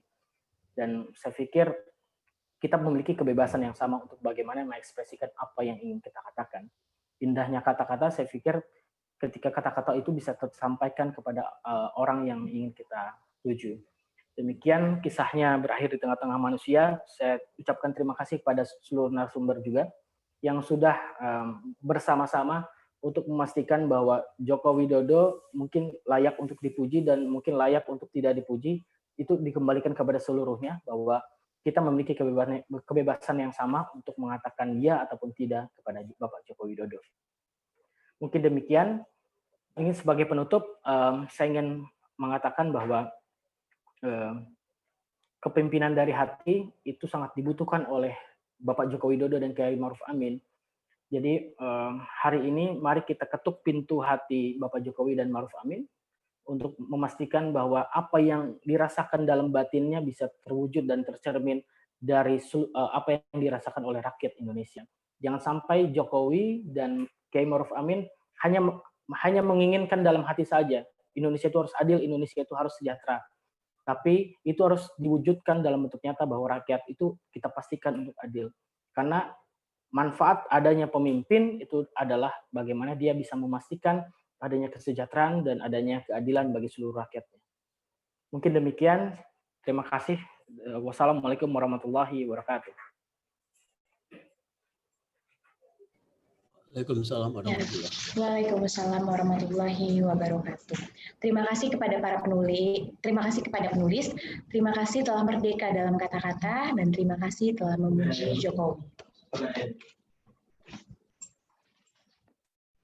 Oke, bagi para peserta yang telah menuliskan pujiannya untuk Presiden Joko Widodo di kolom komentar, tim Satir Institute akan mengirimkan e-book melalui e-book memuji Jokowi ke email teman-teman masing-masing yang telah dituliskan di kolom chat. Untuk itu selamat menikmati kata-kata pujian untuk Presiden Joko Widodo. Selanjutnya, Bapak Ibu yang kami hormati, sebelum mengakhiri peluncuran buku, PT Pegadaian akan menjelaskan tentang buku rekening tabungan emas yang akan peserta dapatkan. Untuk itu kami persilakan kepada tim Pegadaian.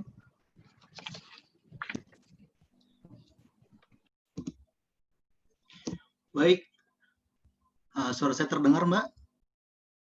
Jelas ya. Terima kasih, Mbak Salsia. Assalamualaikum warahmatullahi wabarakatuh. Selamat sore, salam sejahtera bagi kita semua. Pertama-tama saya ucapkan selamat atas peluncuran buku Memuji Jokowi yang ditulis oleh Mas Safariansyah. Dan yang saya hormati tokoh-tokoh luar biasa yang tadi sudah memberikan testimoni. Kami dari Pegadaian mengucapkan terima kasih yang sebesar-besarnya dan merasa bangga dapat menjadi salah satu bagian dalam acara ini. Bapak dan Ibu, mungkin ada yang sudah mengetahui tentang Pegadaian, ada yang sudah menjadi nasabah Pegadaian, atau malah belum sama sekali nih mengetahui tentang Pegadaian. Apa itu Pegadaian? Pegadaian merupakan perusahaan BUMN yang bergerak di bidang jasa keuangan, khususnya gadai, dan sudah berdiri sejak tahun 1901.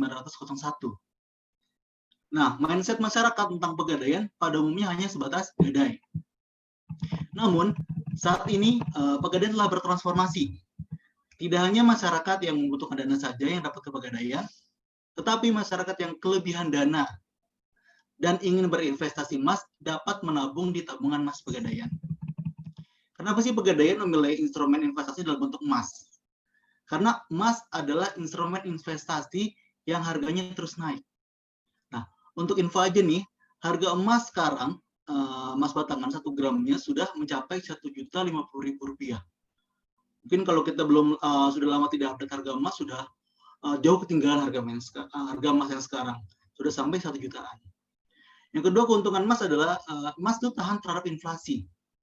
Harga bahan-bahan pokok terus meningkat, tapi emas pun meningkat tiap tahunnya. Jadi dia bisa mengimbangi inflasi tersebut. Yang ketiga, emas itu liquid, mudah dicairkan untuk dijual. Jadi apabila Bapak dan Ibu ingin membutuhkan uang, cukup menjual emasnya saja. Jadi bisa langsung mendapatkan uangnya. Apa itu tabungan emas Pegadaian? Tabungan emas merupakan sarana investasi masyarakat untuk pembelian emas secara mudah dan juga aman. Nah, ini bentuk buku tabungan emas Pegadaiannya. Nah, keunggulannya dari tabungan emas Pegadaian itu apa aja sih? Pertama, menabung mulai dari 0,01 gram saja atau mulai dari Rp10.000 saja, Bapak dan Ibu sudah bisa menabung di tabungan emas Pegadaian. Nah, yang tadi saya bilang harga emas sudah sampai Rp1 juta. Nah, dengan tabungan emas Pegadaian cukup dengan Rp10.000 saja, Bapak dan Ibu sudah bisa menabung di tabungan emas Pegadaian. Jadi sangat mudah sekali.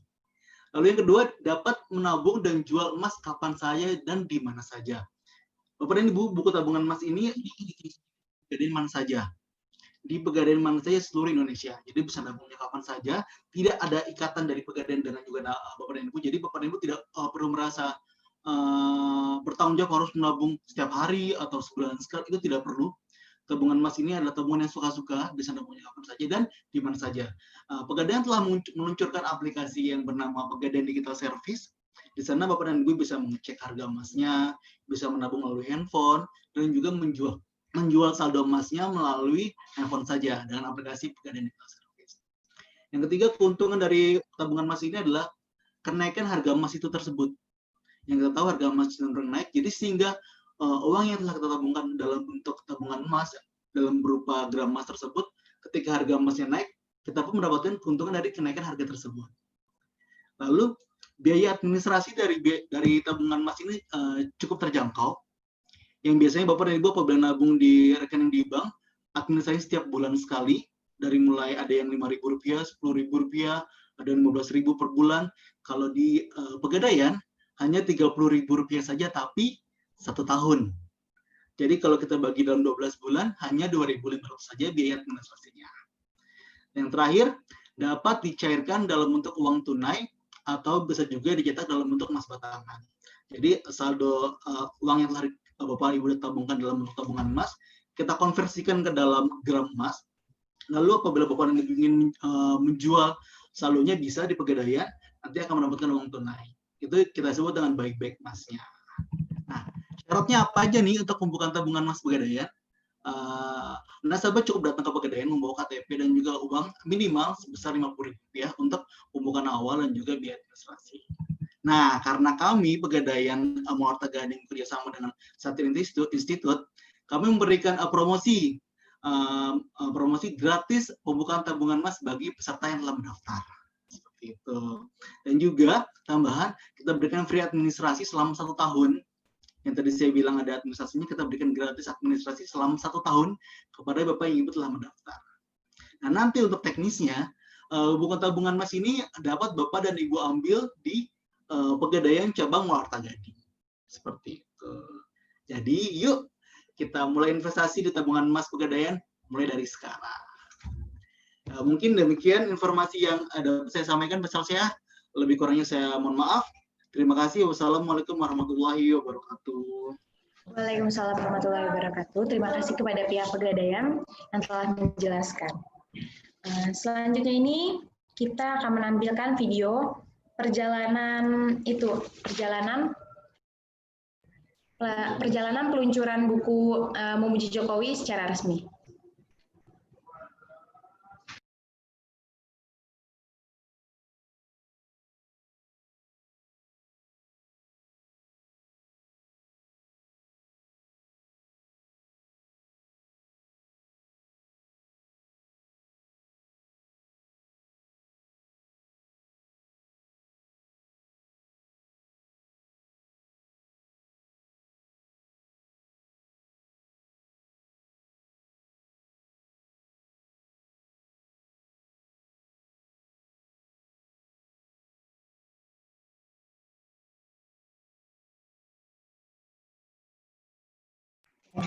Baik, itu dia. Itu dia video peluncuran buku Memuji Jokowi secara resmi.